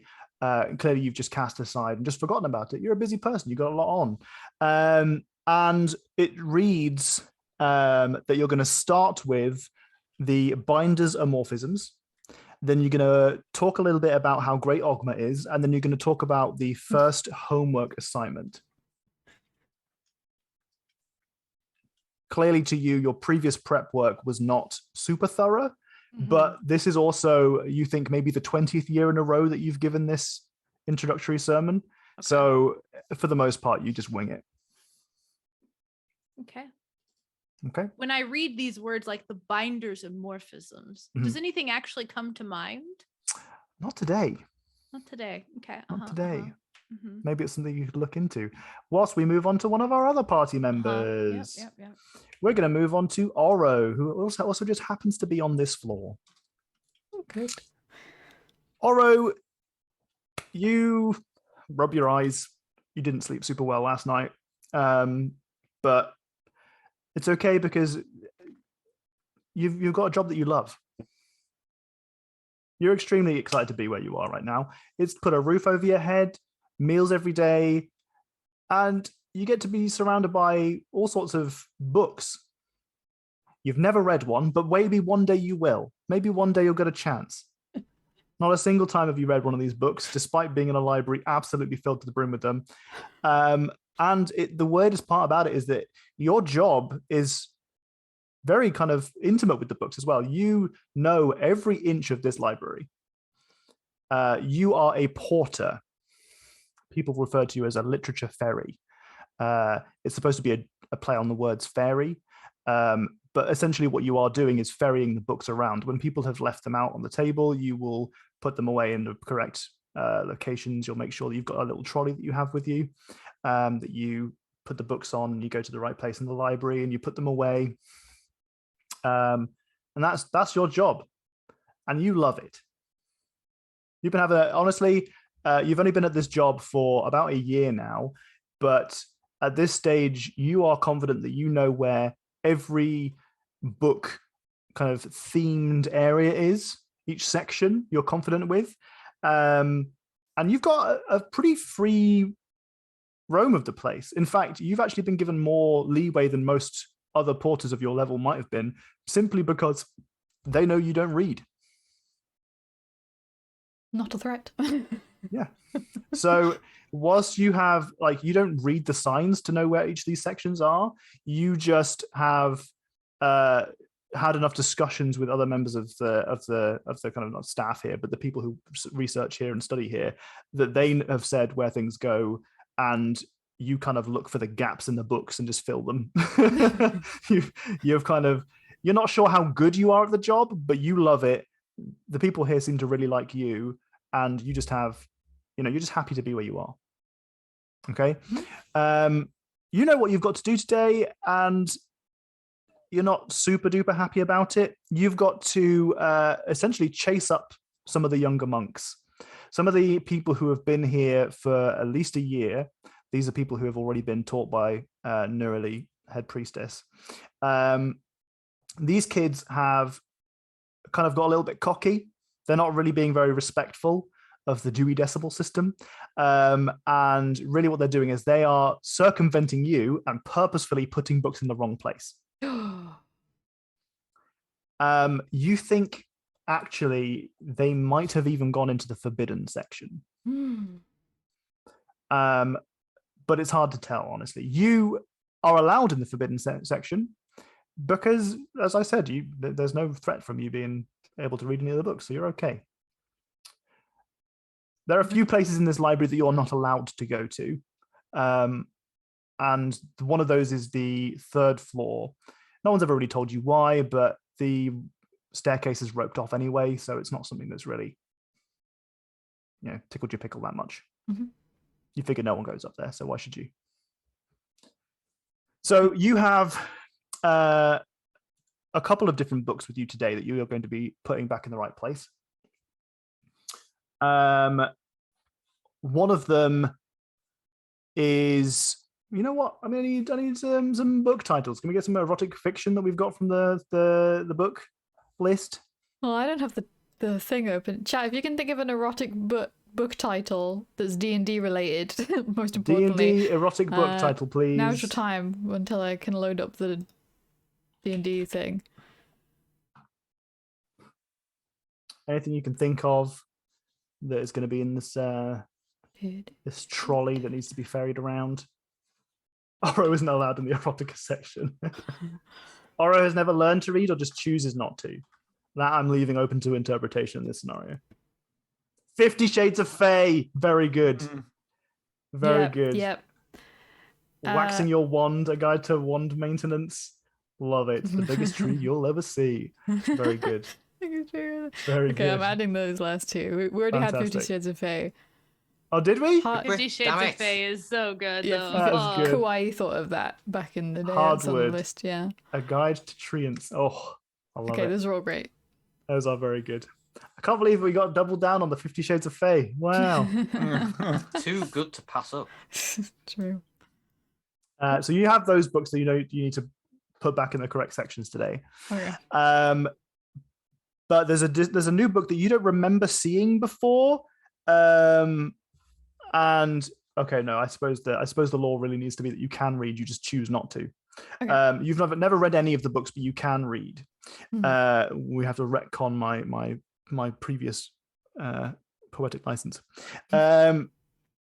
So there is one book that has a label, like a sticker on the side that indicates to you where it needs to go, and it goes to the forbidden section. And the title is "Are You Okay, Little One?" And it's a memoir by Hilda the Mystic. Okay. All right. Yep. So I'm going to give you a little bit of time to think about what you want to do with your day as we move on to one of our other characters. We'll move on to Haiku, which is on a different floor. Enjoy your pixels. Oh, there's so many of them. Whoa. Ooh, so curvy. Okay. Haiku, you are in the inner sanctum on the lowest floor of the monastery library. And you are here as a guest. You heard great things about the library at the Liebermanns Monastery. And first and foremost, you came here because you suspected that if anywhere in the world was going to have something that would direct you towards an artifact that you are pursuing, here is where it would be. Okay, so today you are here researching literature, and you so far have had absolutely no luck. You've only been here for, you suspect, a day. There are some kind of quarters where you can rest and sleep, and they take guests quite liberally. You kind of come in and you make a small donation that's not really set at how long, like how much you have to pay. It's just whatever you can give, and you stay and you give a small amount of money, and there's like porridge to eat if you want to eat porridge. But for the most part, you're given free roam of the library, apart from you're not allowed in the forbidden section, and you're also not allowed on the third floor. But from the most part, you've had very little interaction with any of the people here. They've all been, kind of pleasant if you've spoken to them, but no one's really kind of engaged with you beyond small pleasantries, but you've not really tried to talk to anyone yet. You've been kind of stuck in books in and out. You suspect, since there's no internet, that actually browsing each individual book in sections that you think is relevant to you, it was going to take you a while anyway. In fact, you kind of expected to be here for probably a few weeks, really. But you're kind of starting to think to yourself that maybe it would be a better idea for you to just ask somebody and just see if they've got any kind of directions for you. You kind of spent all of yesterday poring over a couple of tomes, and then you've woken up somewhat recently, had a bit of breakfast, some stodgy porridge, and a little bit of toast, and nestled your way into this the inner sanctum is quite cozy because there's some fireplaces here and some nice sofas to sit upon. Just reading. But you're kind of getting a little bit fed up. Maybe you're not super duper patient with the tomes that you've read at the moment, and you don't feel like you're getting close to anything that you think is relevant. But you're aware of your goal. Yes? Okay. Yeah. Okay. Can you give us a little bit of a description on what it is that your goal is, based on your backstory, is what I'm hinting towards? Wait, what? What do you mean? Like, my just goal is to describe your backstory. Yeah. Oh, it's. I'm looking for direction towards some kind of artifact. That's pretty much it, isn't it? So your family. Oh, your clan. Yeah. Sorry. Yeah. Mm-hmm. Yeah. So my family is a group of collectors who leave at a very young age and never return. We just go looking for stuff, looking for the thing, but it's been forgotten. So the Haiku's clan is a family of collectors that are searching for an artifact, the artifact, but nobody's been especially good at recording what it precisely is this artifact is. And Haiku, just like the rest of their family, has kind of come up with nothing so far. And whilst historically your family has kind of just been an adventuring sort, picking up what you can find that you think might be relevant and keeping it with you, Haiku's always been a little bit more liberal with that, picking up anything that they can find that they think is even remotely interesting. So even though your family are also turtles that like to keep things upon their person, Haiku is the most exaggerated by far. You think the first person in your family to have ever come into a library. to look for hints. Yeah. Because Makes no you're sense, doesn't it? a very self-sufficient people. You really don't like to turn to that kind of guidance. You like to think that it's it's part of the journey, is you finding this artifact and you doing it as your family intended, rather than taking shortcuts. But it's been a long time, and you think that you've kind of concluded that this artifact's just not going to get found if you don't ask for help. Which is why you have spent some time in an adventuring party before now. Unfortunately, your party was killed in a horrible circumstance in the woods, some kind of horrible tar beast, you think. But after that, you decided, no more adventuring for me. I've got to get back onto my path. Okay. So today, you want to try and engage with some of the staff here and see if anyone can help you find what you're looking for. Gotcha. That's your goal for today. Right. Randall, you're on this floor too. Have you found yourself? Yeah.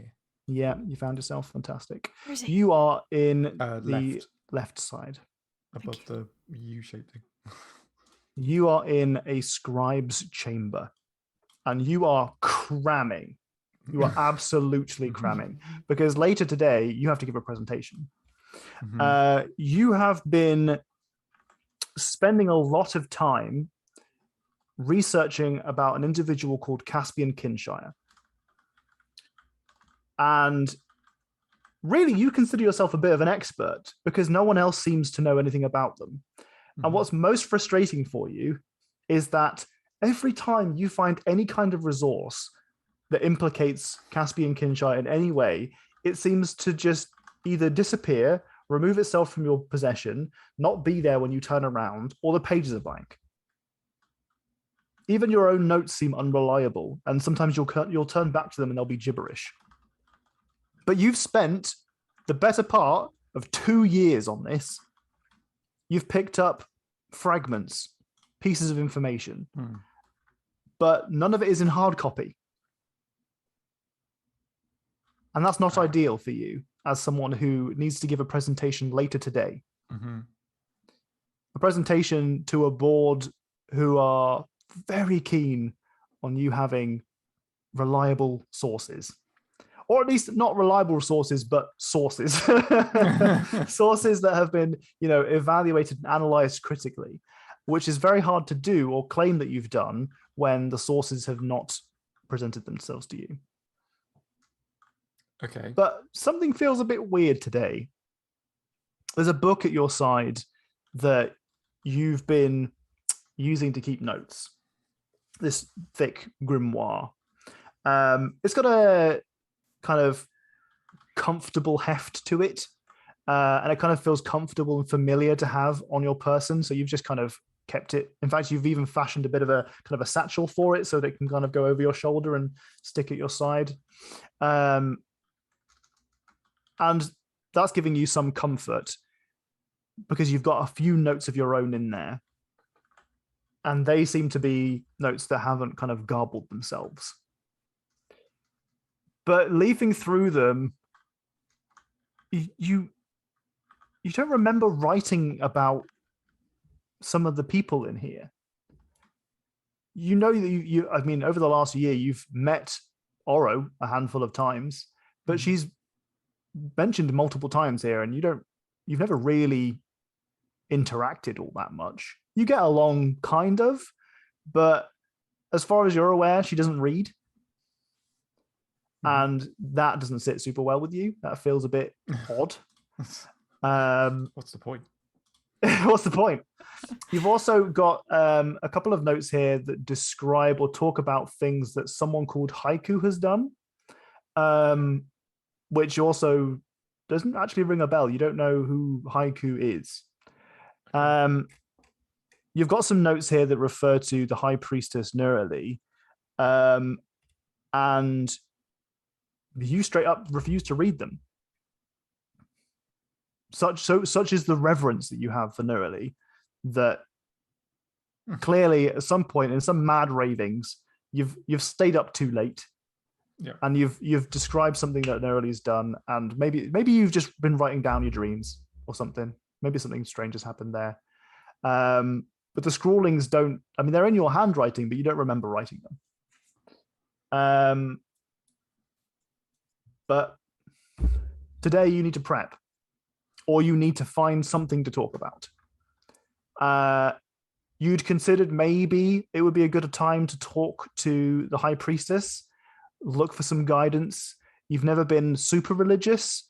You've always had a little bit of kind of Shantae, and Ogma has been kind of something that you've been exposed to, but it's never been something that you've kind of fully gotten involved with. But maybe now is the time to ask for a little bit of guidance, because something's going on. Something's very strange. But you can have a bit of a think about what you want to do with your day. But as you are contemplating it, something does feel wrong. Something doesn't feel like, it feels like maybe this isn't the monastery that you woke up in, like you went to bed in, like you woke up in a different monastery.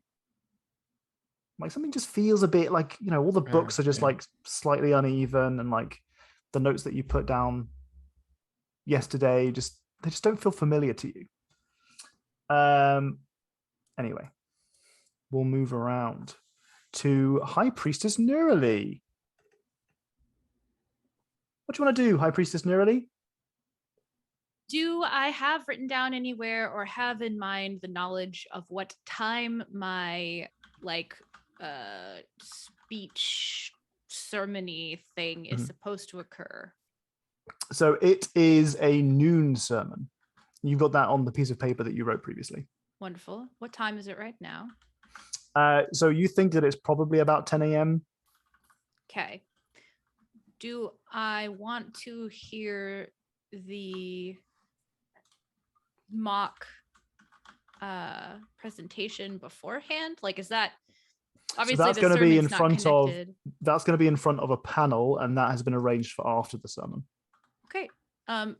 Because I'm just feeling a bit out of sorts today, I think I would sit down and try to, if not recall what I would typically cover, come up with something to say to these new initiates, because they're like brand new, right? This is like an introductory speech for them, right? Fresh recruits. Yeah.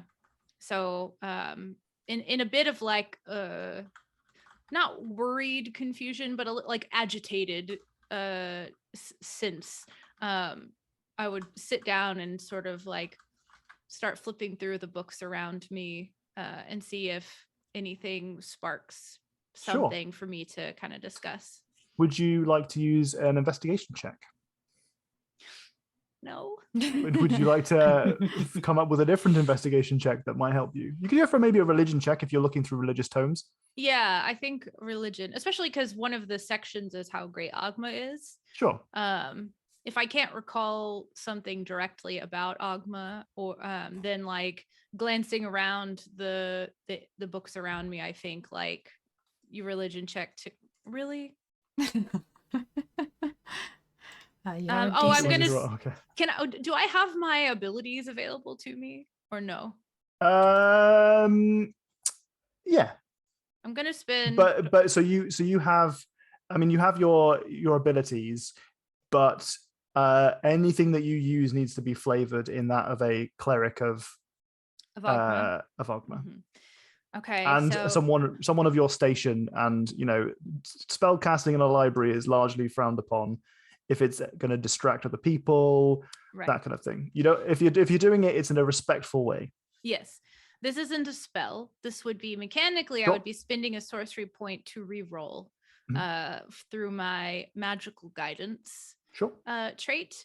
I think flavored as a priestess cleric of Ogma, it would be taking a moment, like looking around and seeing something that I thought maybe was what I'm looking for, and then having that moment where you go, Okay, Agma, I'm having trouble and I really want to set these recruits on, these new trainees, these new monks on the right path in honor of you. Please help me Sure.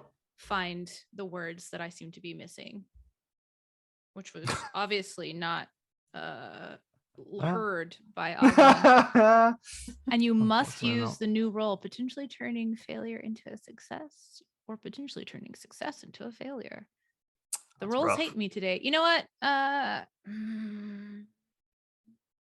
No, I'll leave that one. You are still, a seasoned expert, a veteran. Mm-hmm. So you are able to find a couple of pieces of parchment, some tomes that have a little bit of religious text, but nothing that inspires you today. I don't know what it is. Maybe Ogna just isn't with you today, Maybe just Ogna's not feeling it. But you're not feeling it really either. And that's difficult because you've got to give this talk, but you've winged it before. You'll wing it again. Yeah. You find 2 lines of text, and I would have given you more than this if you'd rolled better. If I hadn't critically failed. I'm gonna put these in the Zoom chat. Okay. These are lines of the aphorism that you were looking for previously. Okay.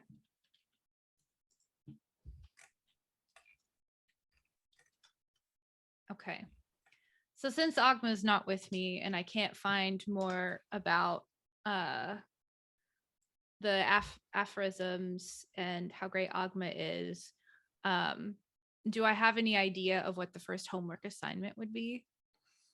I'm afraid you're gonna have to come up with something. Just gonna have to make it up on my own, eh? All right. Can do. Evil DM laugh. Okay. I was like, when I was coming up with these roles for everyone, I was like, this one's a bit of a toughie, but I feel like Katie will be able to to waffle her way out of it. I grew up in Texas. I think I can fake my way through a sermon. Yeah, there we go. Okay. So is there anything you want to do immediately? I mean, we're going to probably skip ahead a little bit. You need to try and think of what you want to do before this sermon. I think as she's drawing on no inspiration, she's just going to sit and take time to try to write something. Sure. Just whatever comes to mind. Okay. Like the last thing she would want to do, even if she's feeling like fuzzy headed and a little out of sorts, would be to have like a new class come in and for her to not inspire them properly to live in service and joy of Agma. Okay. Who do we have next? We went to Oro next, didn't we? Yeah. Oro, you've got your to-do list. Mm-hmm. What do you want to do? First, a question. Do I know who Hilda is in this? Roll me an insight check. Okay. Oh, I have it there. 19. There's something very familiar about that name. Oh, shit. I was hoping I'd roll really bad in it, so I didn't have to worry about it. Okay, and where am I right now? Am I just in... Oh, I'm upstairs are you on the wrong page? We're on the other page, yeah. Let me move you. So you're in the bottom right. Okay. You are in this is a classroom at the moment. You've just been picking up some books that were left behind by the last class. Okay. Is anyone around? No, the room is empty at the moment. It's just you in here.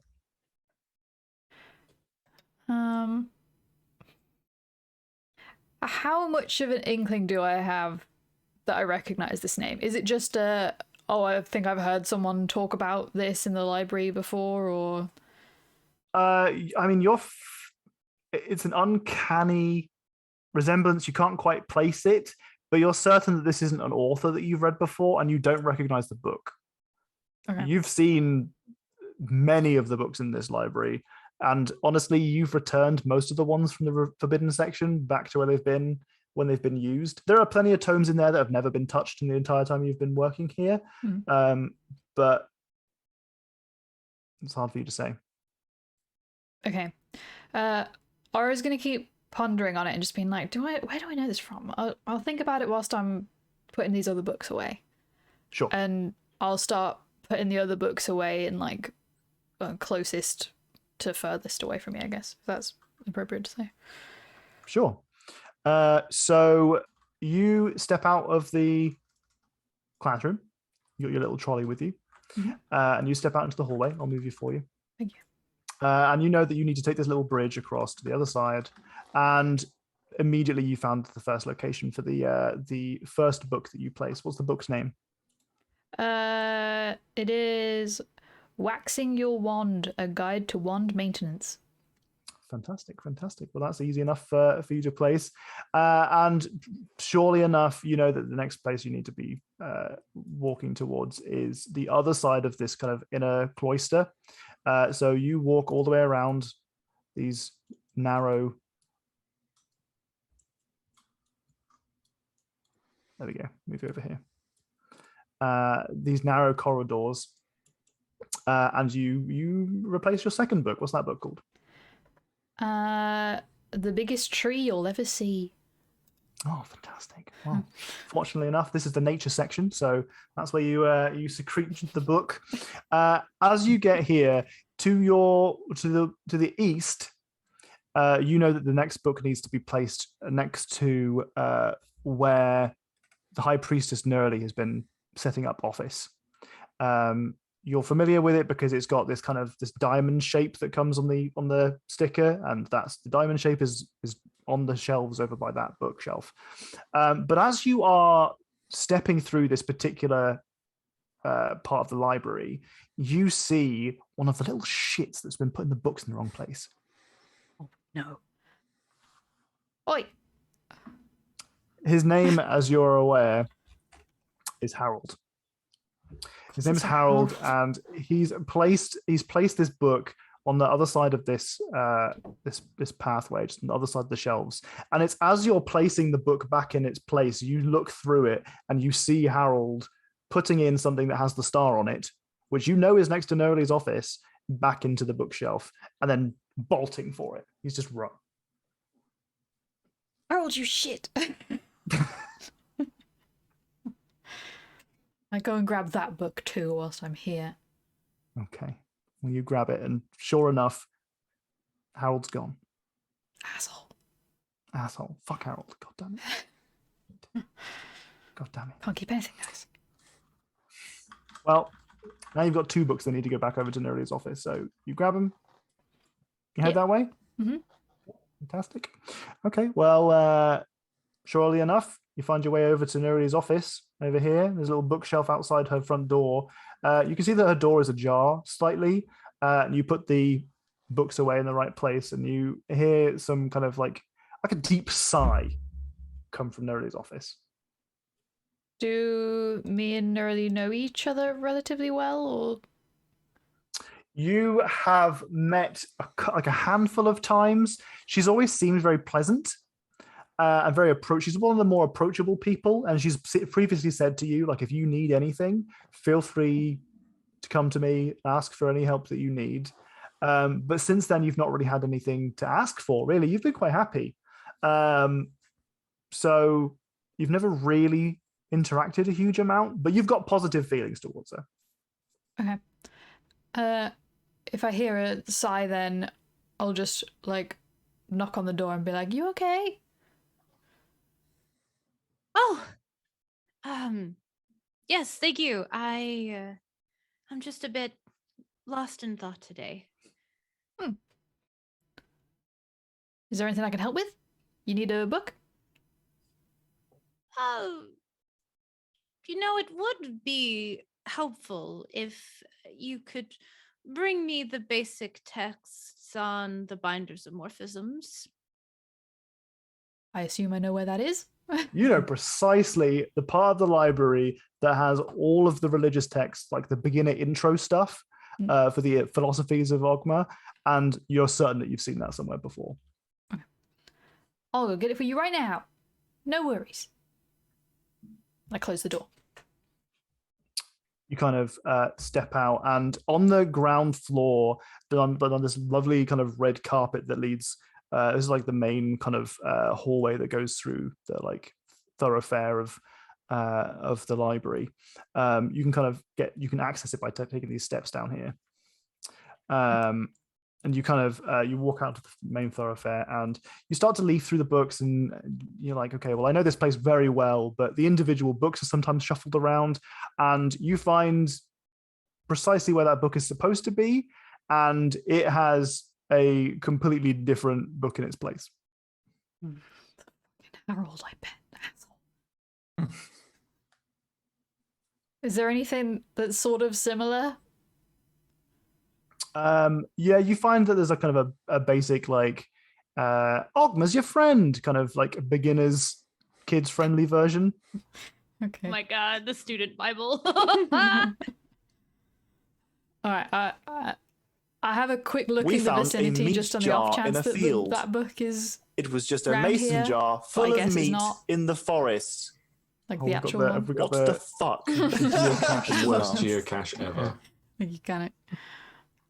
I don't have the sound things open today. I forgot Oh about it. no! Open it. I should have thrown the book at him. I forgot to. What was it? Was geocache ever? I love that. I love that. I love the worst geocache ever one though so much. It's It was why really loud. It was really loud. Oh really? But it was loud on sound alerts for me. Like Yeah. I'll go turn it So down. it's- We'll play it again. Or it is quite a long sound. We'll play it again. You'll have to deal with it. Okay, I'll turn it down to 55%. Wait, let me open the thing first. Were you going to go for 69%? Oh, shut up. Alright, everyone ready? Oh no. Now I'm ready. Clear my cache and I don't have the link anymore. It's okay. Go ahead. I'm working on something. We found a meat jar in a field. It was just a it really mason loud? jar full of meat in the forest. What the fuck? The worst bizarre. geocache ever. Is that better that time? Yeah. Okay.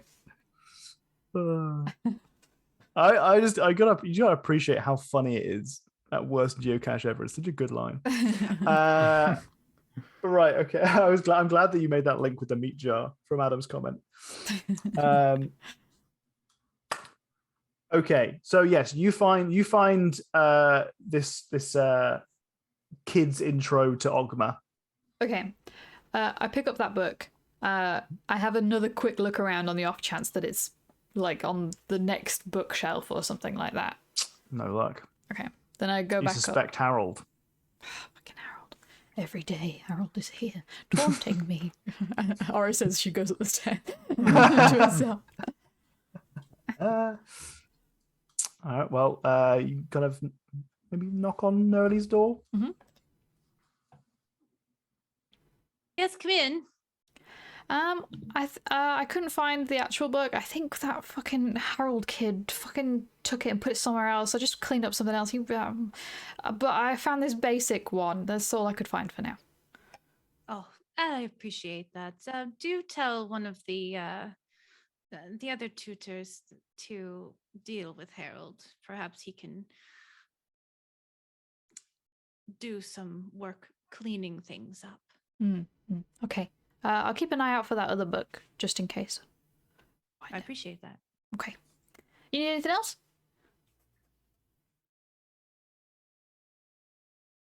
I think that's all for now. Okay. Have a good day. I believe in you. Or she leaves the door as she found it. That's so sweet. All right. So you are left with the rest of the books that you need to be putting away. You are certain that the last book that you need to put away before the forbidden section is, unfortunately, it's down by where you've seen Randall working. Randall is this monk apprentice that you've bumped into a few times. your vibes are a bit off. Oh, the Um, vibes. it's just you can kind of feel like maybe he doesn't. But there's just something there that feels a bit like maybe you don't have a mutual respect for each other. Okay. It's hard. Okay. It's hard to tell. He's a little bit uptight about books. Right. Okay.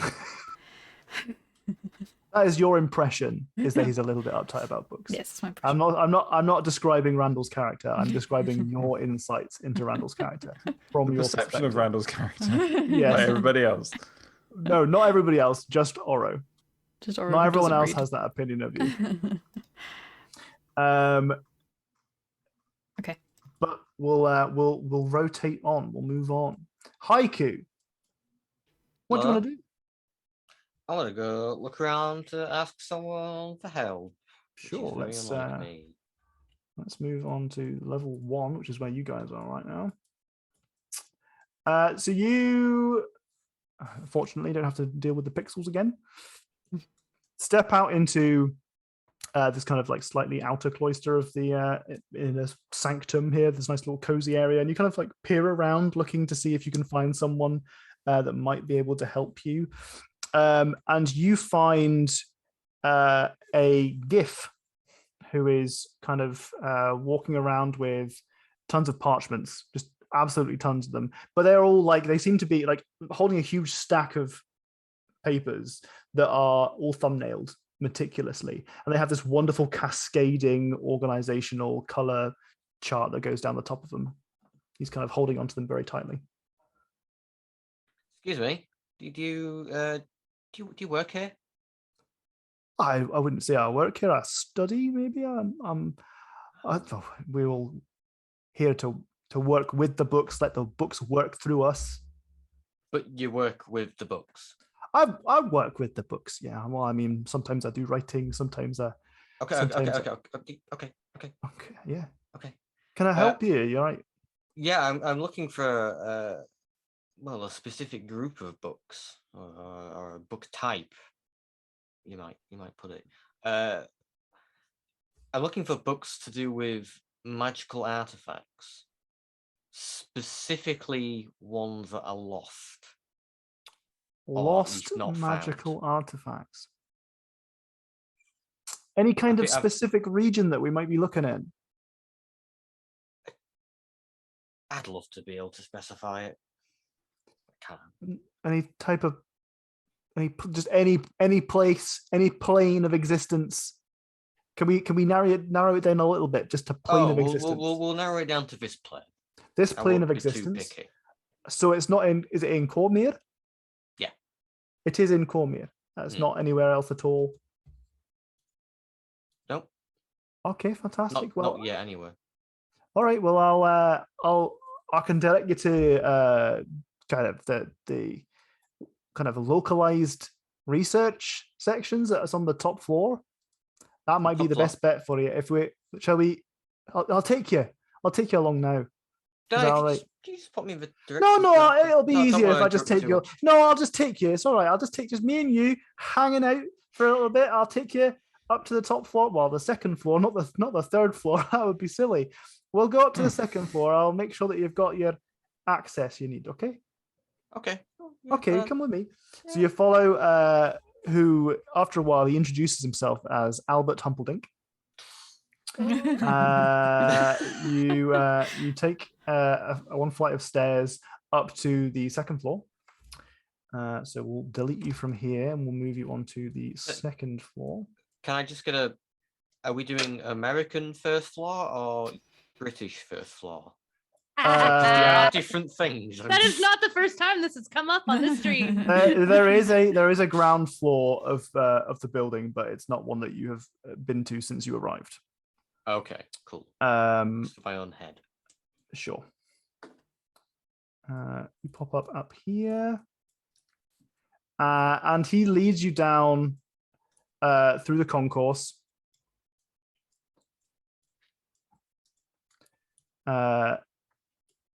And you kind of have this this kind of bump into this small goblin who is swearing under her breath about some kid. It sounds like some fucking Harold, maybe, she says. You hear her say something about Harold. And Albert Humperdinck is just very loudly talking about how great it is to study here and just how much fun you can find if you just find the right tomes. You know, that's all it really is. You just got to find the right tomes. I like to think over this time, Haiku's very just doing a, yeah, yeah, yeah, oh yeah. You, you get the feeling that he's actually leading you the long way, just so that he can talk to you for a little bit longer. But he leads you down to this kind of section of the library down here, and it's as forbidden as it is. All that's really stopping anyone from going into this area is a kind of a waist-high padlocked gate. So you are adjacent to that. So I'm stood within touching distance of the forbidden zone. Yes. Is what you're saying. Yes. Don't touch the forbidden zone. But you're not in the forbidden zone. You're next to it. Okay. So like the top half of this kind of horseshoe is the kind of mysteries of the Forgotten Realms, or Toril. And the section that you're reading is about Cormyr, and he starts to kind of look through some of the tomes. And he stops on one particular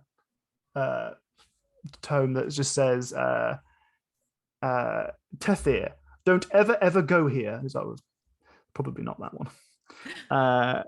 This one says Chult, a tourist's guide. No, probably not that one. No. And he finds one. Okay. And he pulls out another tome, and he's very clearly, since he knows that you're looking for Cormyr, he's actively opening books that are not based on Cormyr. You think he's being a little bit unhelpful whilst he's trying to be helpful, and he's probably doing it to just like spend time with someone. Could I be looking for books that I think are to do with Cormyr myself while he's, Yes, 100%. gliding around the edge? Mm-hmm. So you see one tome that catches your eye, and it is titled Mysteries, Myths, and Esoteria of Ancient Cormyr. Unfortunately, it is in the forbidden section. Can you spell that word beginning with an E, please? So it's esoteric, but with an A at the end instead. ESOTERIA. Thank you. I had to really Devonian my R there. Yeah, I was really just going R. to comment on I that. really Devonianed it. Yeah, I zoomed it right up. Because I was AR was a little bit. I don't know. My brain was my brain was just like, you got to make sure that this letter is clearly an R. Remember when Tom said he didn't have much prepared for this session and how much of a lie that was? I had an hour. I had an hour. Some of this is made up on the spot. Not all of it, but some of it is. Okay. We continue to have a poor track record in guessing which is which. Yes. So we're going to leave you with that to contemplate for a little bit whilst we cycle around. There's nothing to contemplate. We cycle how to around achieve to taking Randall. it from the session. Yeah, there you go. You got to think about how you're going to get it. Back to Randall. Oh, I've figured it out. Randall, what do you want to do with your Panic. your morning? Panic? Yeah, you've Just been panic. doing that for an hour now. Yeah, so I think Randall's like, first thing is like, what, like I have nothing else, so I'm just gonna write down everything that I remember and hope that these notes stay long enough that I might have something to talk about. Maybe. Where are you writing them? Just probably like on the notebook, because it's just the thing that I have like nearby. Just So maybe your turn to, grimoire like, notebook. yeah, the one Yeah, that okay. I've like just I've had with me. I've been like, Yeah. You're comfortable with it? Sure. Okay. maybe just like couple pages from the back, or like at the back or something. Okay, all right. And what is it that you write down? I write. He was a great adventurer. He was a constable with the Purple Dragon Knights. There was that thing he defended Nesmith from the attack of giants. He fought some like dragon like creature and saved a small town somewhere. And then I saw like a tiny reference. He potentially had relations with a dragon. Apparently, there was just like this tiny little reference, but no one ever remembers him, and all the notes disappear, sources vanish, and some of the books after I've read them are blank when I look at them again. Yeah. Okay. Well, so you finished writing all that down after you panickedly just trying to summarize every bit of research that you found over the last couple of years of you researching this particular individual. You get to the end of the page, you full stop, and you think, fuck. This is going to be a horrible presentation. This is not going to go well at all. You have a few minutes before you know that High Priestess Neroli is giving her initiation speech. What do you want to do? You know that you've got a meeting with her afterwards and a research council where you're going to present. I'm gonna run over there, over to her like study office. So you want to chat to her? Yeah. Okay. All right. So you bolt out the door and you kind of immediately get up onto the second floor. We'll delete you from here. I've been deleted from history. Pop you up here instead. And you kind of dash across the concourse. Zoom. You've been training about your running as well, so it's very quick. Floor. Oh, I might not have moved you up yet.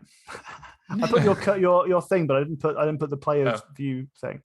So you're up over here, and you arrive skidding along the ground in front of Neroli's office. You see Oro kind of just once on the concourse, and it looks like she's heading in the direction that you've just come from. And you also briefly see, you hear the voice of Albert Humperdinck chatting away to somebody. And you arrive at Neroli's door. I was immediately knocking on it, like, knock. Yes, come in. Neroli, you are cramming to come up with stuff for your next talk, and you're giving the talk in a few minutes. So Randall showing up is not a great time. You will be giving your presentation in the room directly to the south of you, where Oro was previously moving books from in the students' classroom. Just directly at the south in that bottom right corner there. What is it? Sorry to disturb you, High Priestess.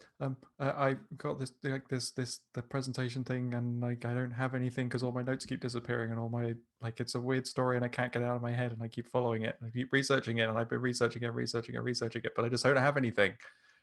But I did have stuff, but it's gone, and I don't remember it, and I do remember some bits, and like the books go blank, and I don't know what to do. Which, remember, I'm not playing a bard. She's not playing a bard today. Nope. I don't have a good insight either. But I think of as somebody who's like, for the idea of this information disappearing, is he coming up with an excuse, or is the reason why I have this impression of him as someone who roll me an insight? I was mostly giggling about the sound alert that was played. Oh. I still haven't got the thing here. Well, I had to clear out all my cache and everything, and so I don't have the link anymore, and I don't have Discord open, and blah blah blah. You're okay. As I'm studying his face. Remember, I'm not playing a bard. Yeah, well, this is a different version of nerd. There may be a speech written now. Okay. I want to spend another sorcery point and just really like, Ogma, help me. Oh. There we go. Okay. Everything that he's describing to you does seem genuine. He seems like a frantic student who is actually trying quite hard to progress with his studies and is just panicked because there's a this presentation that he's got to give later, and all of his notes keep disappearing. He's got a couple of them that he's managed to kind of lock away, but he's not got any like materials for the presentation or anything like that. He just seems frantic. Tell me, Randall,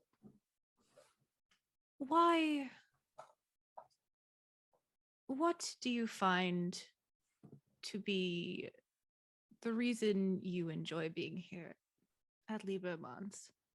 Well, it's a pursuit of knowledge and learning about things that people haven't found before or don't know about, or making connections, or the stories, they're just exciting. And these books, your notes really are disappearing. Yeah. Like the other day, I found a reference, just one line in a book, and I set it down. I turned around to pick my notepad up. Finally, I found something. I turned back. Page was blank. It was just blank. I have found a bit today to be a bit out of sorts. Perhaps there is something going on here. It's more than just today. It's been going on for ages. That's why I've not brought you any. Every time I've said I've had a reference, it's gone before I've been able to show you.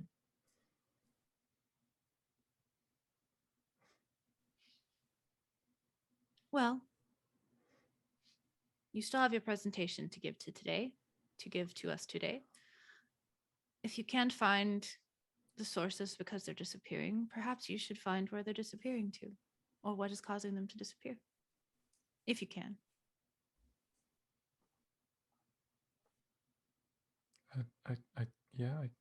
I can try. If not, you can still tell us what you found, and perhaps we can discuss amongst the panel what to do about these disappearing documents. Okay. Thank you, High Priestess. backing away.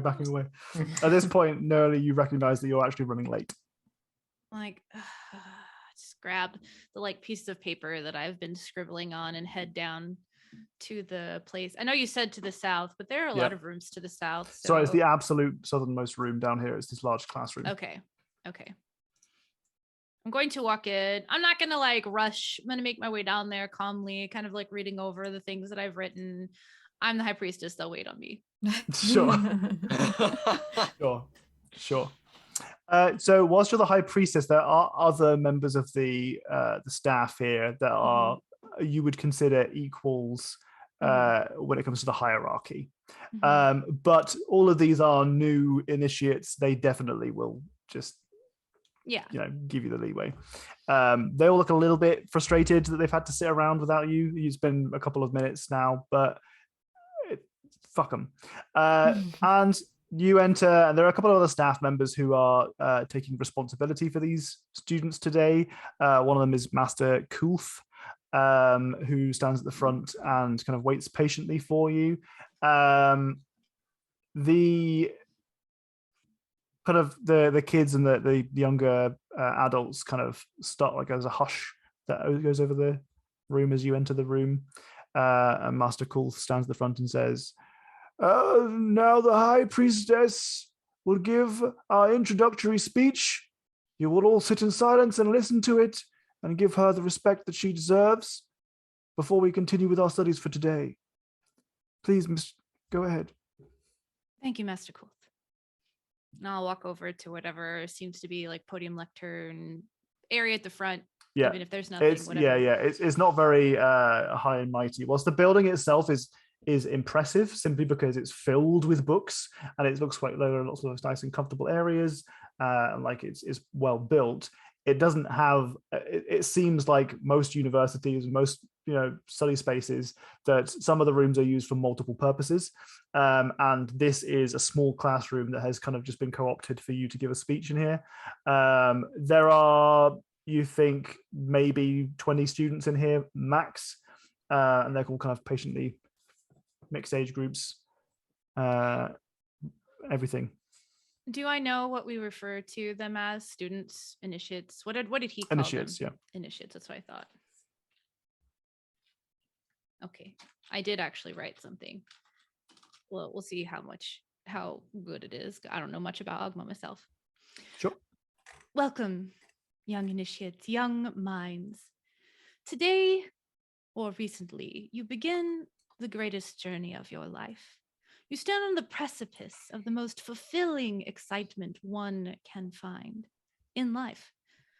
You have the great honor of dedicating your life to the pursuit of knowledge in honor of Lord Ogma. For the last several decades, I have lived in service to Ogma, as you may know, the pursuit of learning and recording the history of all the world.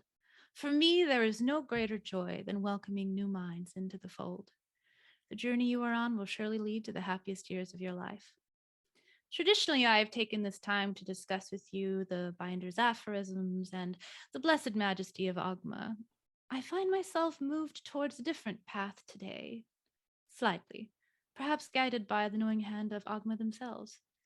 As I sat in this great library, basking in the scent of pages lovingly scribed in service to the Lord of Knowledge, my heart was moved. Initiates, place before an individual a meal, and they will be fulfilled in body for a time. But to place before an individual an idea, and their mind may be nourished for many a year. For an idea, while having no weight, no heft, no substance in a tangible sense, can cultivate a meal, can fjord a stream, can grow a tree, can move a mountain. Before any of the modern conveniences we rely on today could exist, before even the written word could exist to honor Ogma, the idea, the passion for learning, digesting what one has learned, and finding inspiration therein must exist. And here we come to your first assignment, initiates. You have at your fingertips access to one of the greatest collections of knowledge known in this world. Before all else, you must learn to honor Ogma and the work in his service done by those who have gone before you. Today, you will report to Oro to learn about the sections of the library and help correct some errors done by those who don't fully and wholly respect the treasury of ideas Ogma has bestowed upon us. Oh, Harold getting shade thrown. Oh my God, Harold. Okay, you happy with that? Yeah. I love it. That was excellent. Thank you very much. Thank Little round of applause. Good job. Thank you. Excellent. Did I sound Baptist preacher enough? It did sound very good. That was very, very good indeed. Thank you. Yes, inspiration if you haven't already got one. Absolutely. I don't. Thank you. 100%. Well done. Woo. Well, the students, despite as inspirational as that was, they all kind of, a couple of them look to each other and they smile and they're like, yeah, I'm looking forward to a lifetime of dedication to Ogma. A couple of them are kind of just like drowsily staring forward, and if they could be on their phones, they'd be on their phones. So that's just teaching.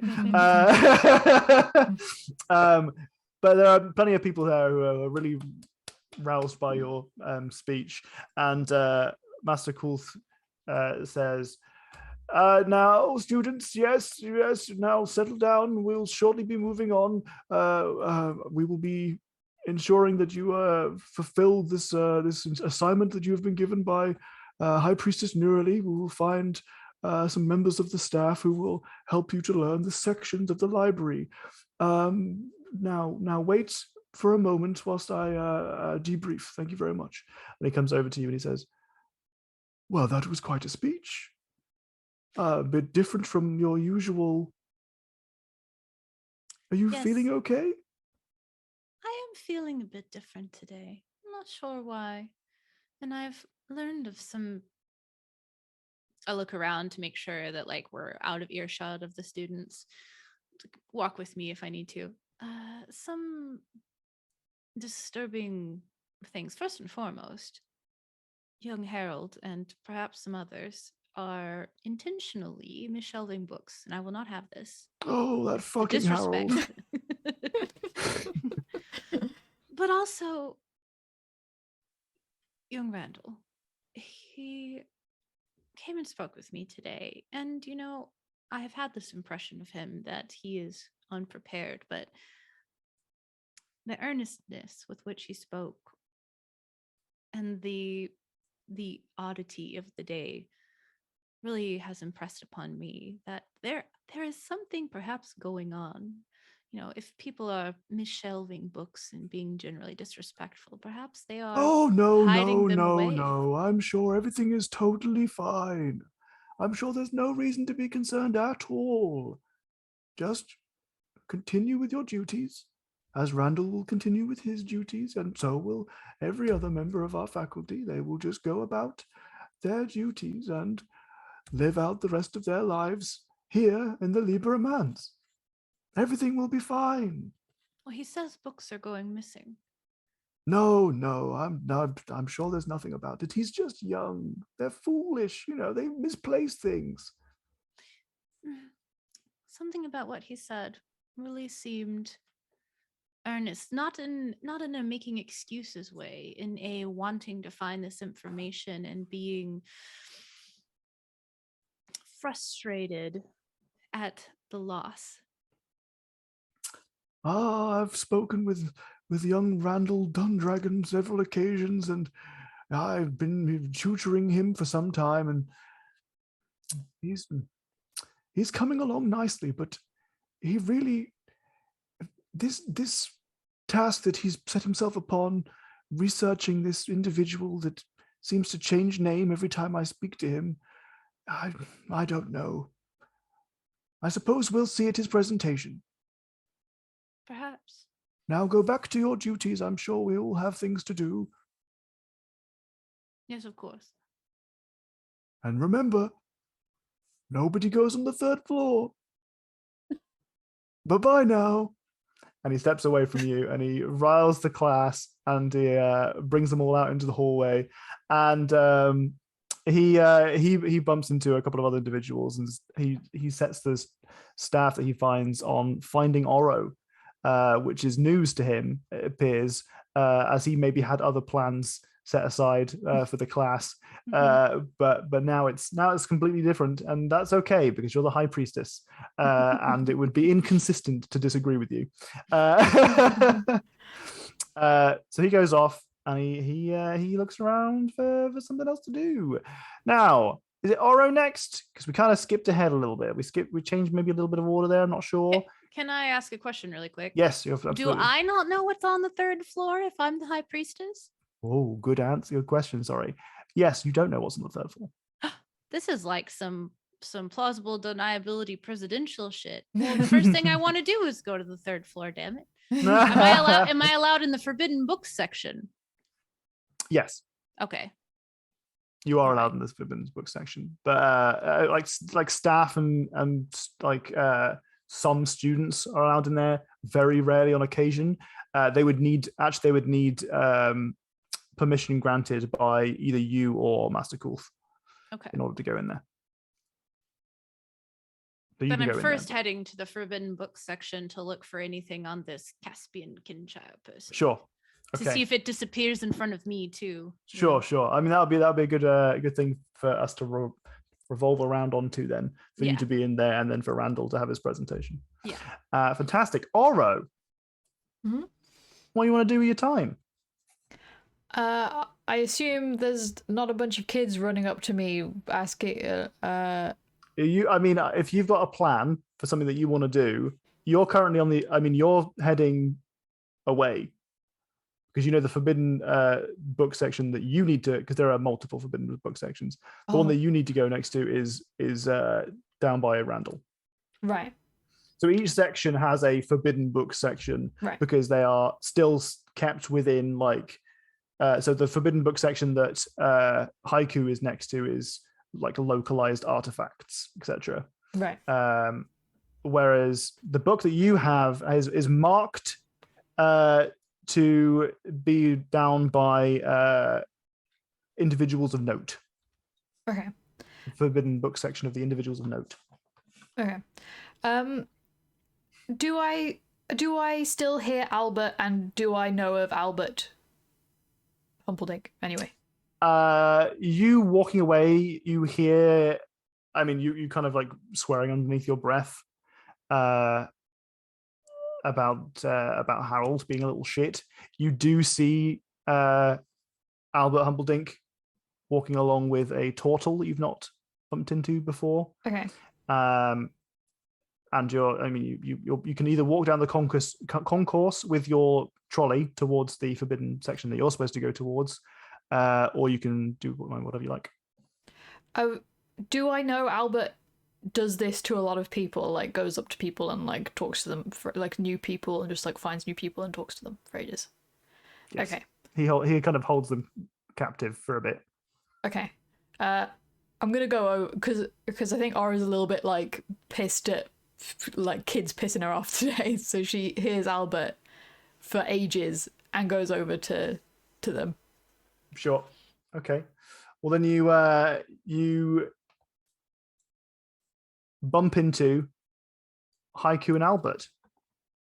Haiku, what are you doing at this moment?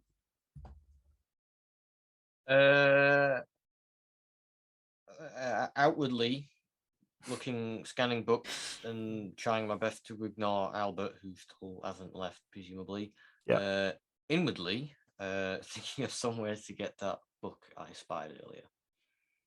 Right, okay. So, Oro, you show up on the scene, and Albert is just randomly pulling books out from the bookshelves, it seems, and like reading a little bit about the blurb and the title, and being like, "Oh yes, this is a very good question."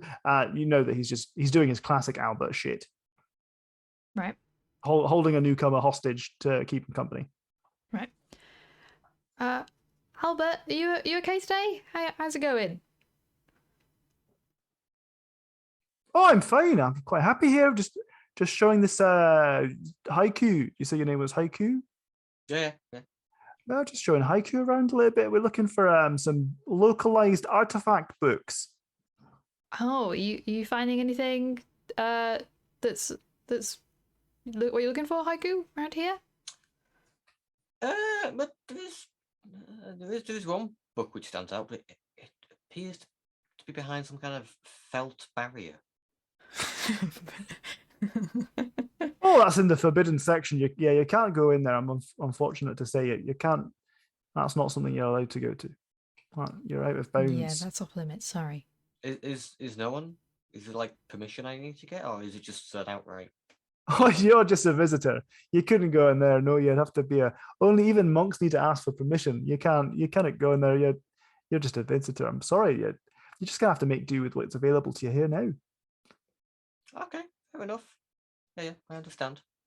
Okay, I'm glad we could see eye to eye on that, and you're definitely not going to go behind my back in any way.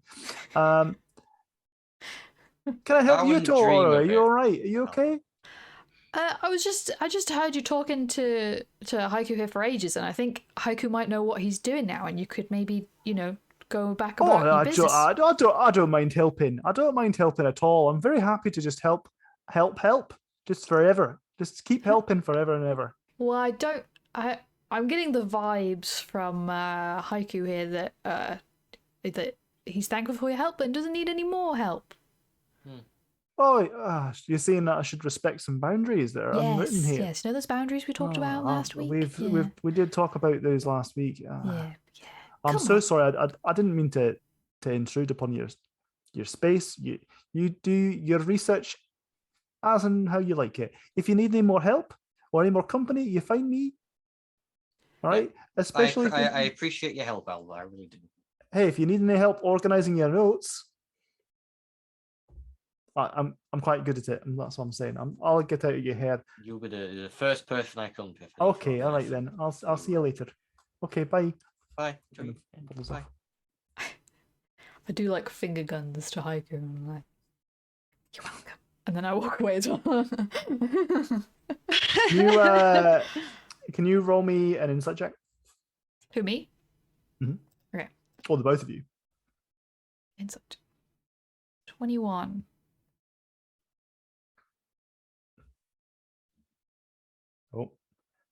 Oh dear. Oro, you recognize this turtle. Oh. You haven't bumped into many turtles in your time. Especially not one whose shell was laden with all sorts of tat. Excuse me? There's something about them that just kind of feels familiar, comfortable, not trustworthy. No, I'm kidding. I'm kidding. But something's very familiar about this individual, and you can't quite place it. Like maybe you know how you are with your vibes. So maybe you've just known them in a past life. Vibe check. Okay, well, after doing the finger guns and like rolling my cart away, like out of view, I stop and I roll my cart back and I just look at Haiku and I'm like, squint my eyes. I'm like, Did you want anything? Do you want me to reach on the top of no, the shelf or anything? No, I feel like I know you. Yeah, I don't know. I've been getting a lot of weird vibes today. I'm Oro. Does that ring any? It's a pleasure to meet you, Oro. I can't say I've ever met an Oro. I've met many a goblin in my travels, but not an Oro. Oh wow, really? Cool.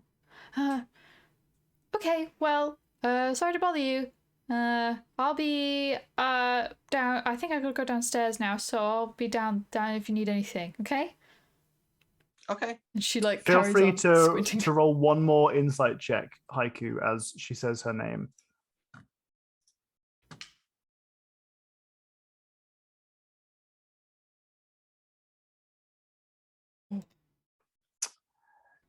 Yes, actually, that does ring a bell.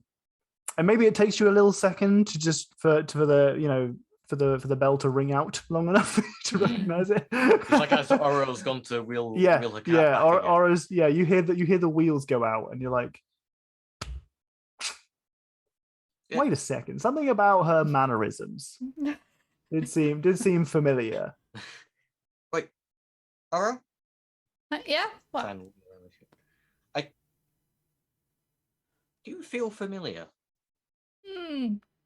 Maybe you just act like someone I used to know. That's very weird. I've met Somebody.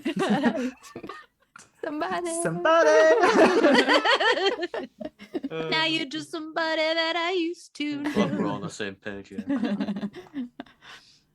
I mean, maybe, but I assume I've worked here for like all of what I know of. You've worked here for a year. Okay. What did I do before that? I don't know any goblins, right? Do I know any other goblins? You were in the circus. Okay.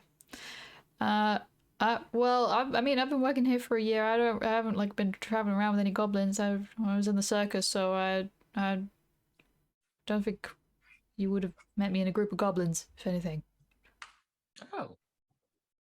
Okay. I'm like going around Haiku, like looking at the stuff on his back, seeing if that like. Maybe you spy the frog lamp. Ho ho ho! You see the frog lamp. This seems familiar. It's telling me to rub it. Oh no! A library full of frogs. Suddenly, how do we?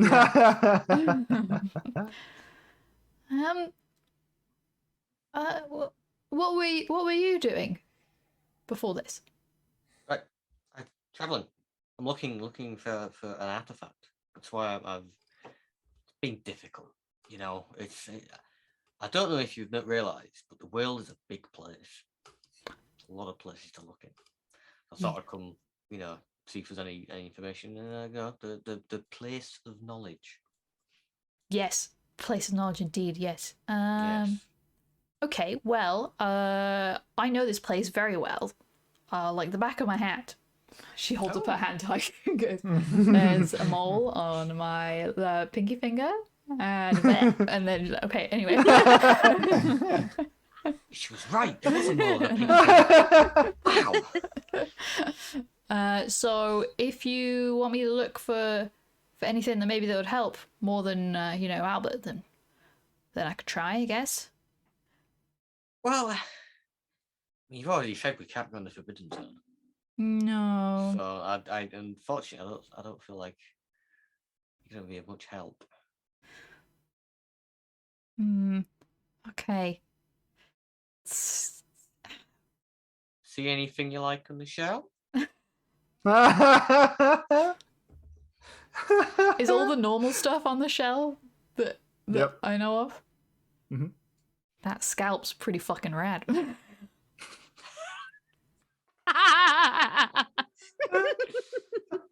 No one fucks with you and there's a scalp on your back. This is fucking insane. This has got me out of a fair few fights. Makes sense. It's actually my dead companion. Interesting. Back away. Would you look at the time?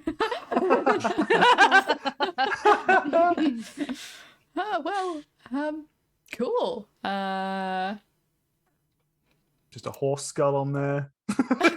Yeah. Yeah. Do we have business cards? Are you asking me? Yeah. I mean, canonically, yes, because if you recall, we've had business cards made for everyone, I think. Yeah, we Yeah, do. Okay. that's true. And I have some of mine. Yep. Okay. Yours reads Mine. Oro Literature Fairy. Oh, yeah, cute. Okay, I hand Haiku my business card and go. Here you Oh, go. that's a very good Oh. point, Canuck. That's a very good point. Would you like to roll perception checks? Oh, I'm good at percepting. Oh, I'm good at presenting. Oh, me too. Oh, Oh. you recognize that you have thematically matching tattoos. And that's where we'll end our session. Oh, my presentation.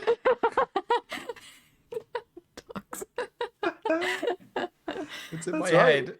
Now you Gotta write it down real quick. I have Yeah. written it down, but okay. Hey, we can do it right now. You want to do it right now? We'll go right over to your yeah. presentation right this second. We'll go Yeah, over to your I'm fine with presentation that. right this second. Let's do it. All right. Okay. So in the opposite classroom, so on the western side, Me and Haiku You just now have a and then it fades away. Just frozen there. I have Randall over here, and we have a number of other faculty members. The other faculty members include Master Kulf. You recognize one of the others as Bethide Ngundo, and you also recognize Professor Nugget. Excellent. Yes. Excellent. Living his dream. It's the mirror dimension. Professor Nugget is a giant white bat who is sat patiently waiting for your presentation along with everyone else. Okay, so Randall like comes in, he's like looking at the floor and like looks up, like looks at High Priestess Nurali, and it's just like, so I'm Randall Dundragon, and I'm going to present to you a tale of intrigue. I may not have the experience that you have, but I've scribed enough paragraphs to know how a story feels. As learned researchers of tales, you know some subjects are hard to trace. The stories hide in the shadows, but there's always that little trace lurking there for the keen eye to spot, to collect, to connect, to collect. I've been researching a story, and it doesn't fit this mold. It's a tale of a great adventurer, a constable with the Purple Dragon Knights, no less. A side note in a journal of a traveling tradesperson spoke of a dragon-like creature vanquished by a Caspian. Nesmith town record showed an adventurer, Kaz, saved the town from a giant attack. I even found reference to a potential intimate encounter with a dragon. The intrigue doesn't end here, however. The story is missing. Other than these small segments, fragments of a whole, no direct mention of Caspian kinshire can be found. Even little-known fairy tales appear in multiple tomes, many sources, word of mouth. They just appear in all these places. This one doesn't. And then my notes become garbled if I write too much about this. The book's pages that I've found as reference become blank when I look away. And I've even had some whole tomes vanish, just disappear. The sources vanish. The traveling bards have not heard the name. Given the magnitude of just these small snippets, surely there should be some songs about this adventurer. There's one thing in common with all these snippets I presented to you today. They've all been slight misspellings. Caspian spelled with a K and a Y, or shortenings, Cass. Like they were missed. Like someone is erasing this story from the record. Are you end your presentation there? Yeah. You get an inspiration point because that was excellent. Yay! Good job, Yay! Doxy. Well, thank you. There is a standing ovation as all of the professors stand up, and rather than professors, all of the faculty stand up, and rather than applauding, they kind of, one of them, Professor Nugget, takes their cap off, and the others kind of they hold their wrists at their waist as a sign of essentially like respect for an academic, really, who has successfully presented a case for their ongoing research, and that in itself is something that can be recognized as a success. We will talk more about that next session, so that we don't go too far over time. But very good presentation, Randall. Well done. Yeah. Very good. And we'll end our session there. Happy with that? Yeah. Very That's happy. That fun. took you Excellent. 40 minutes. Yeah. Oh, I mean, it only took me 40 minutes because I was like, oh, this is what I should do. Oh, I like how your webcam couldn't keep up properly there, and it gave you the proper blurry fingers effect. It was excellent. No, it was prepared. It was prepared, but I only thought of I thought of the book tree idea a while ago, and it was in my repository. I say thought of. I saw it in a game, and it was in my repository of cool shit to inspire things, and I pulled that up for today. But then I had an idea until 40 minutes before the game, and I was like, oh, I don't like this idea. It doesn't work properly. Oh wait, and I thought of this whole adventure thing, but I had to make sure I could find a good map for it, and then come up with characters, and also I didn't want you to be pulled into this and then have nothing to do and then just sit around being I got nothing to prepare. So I had to make sure that everyone had stuff to do, and hopefully that it all comes together in some way that enables you to meet each other and all that kind of shit. But I thought it was fun. It was very fun. It was fun. We're on pause for Tom because I think it's Get some hearts for Tom in chat as well. GG's everyone. Thank you very much for playing. Very glad everyone had fun with the prompts at the beginning as well. Those were very good. As always, if you fancy helping us with prompts and potentially getting your prompt in a big old list of prompts that we might publish at some point, I say publish very loosely, put online, accessible to people at some point, feel free to contribute that there. Otherwise, GG's everybody. Jenny, did you want to go on the old raid train? No, we'll leave it there for today. Okie dokie. GG's everyone. See you next week. Games. Probably. GG's. Bye. Bye. Goodbye.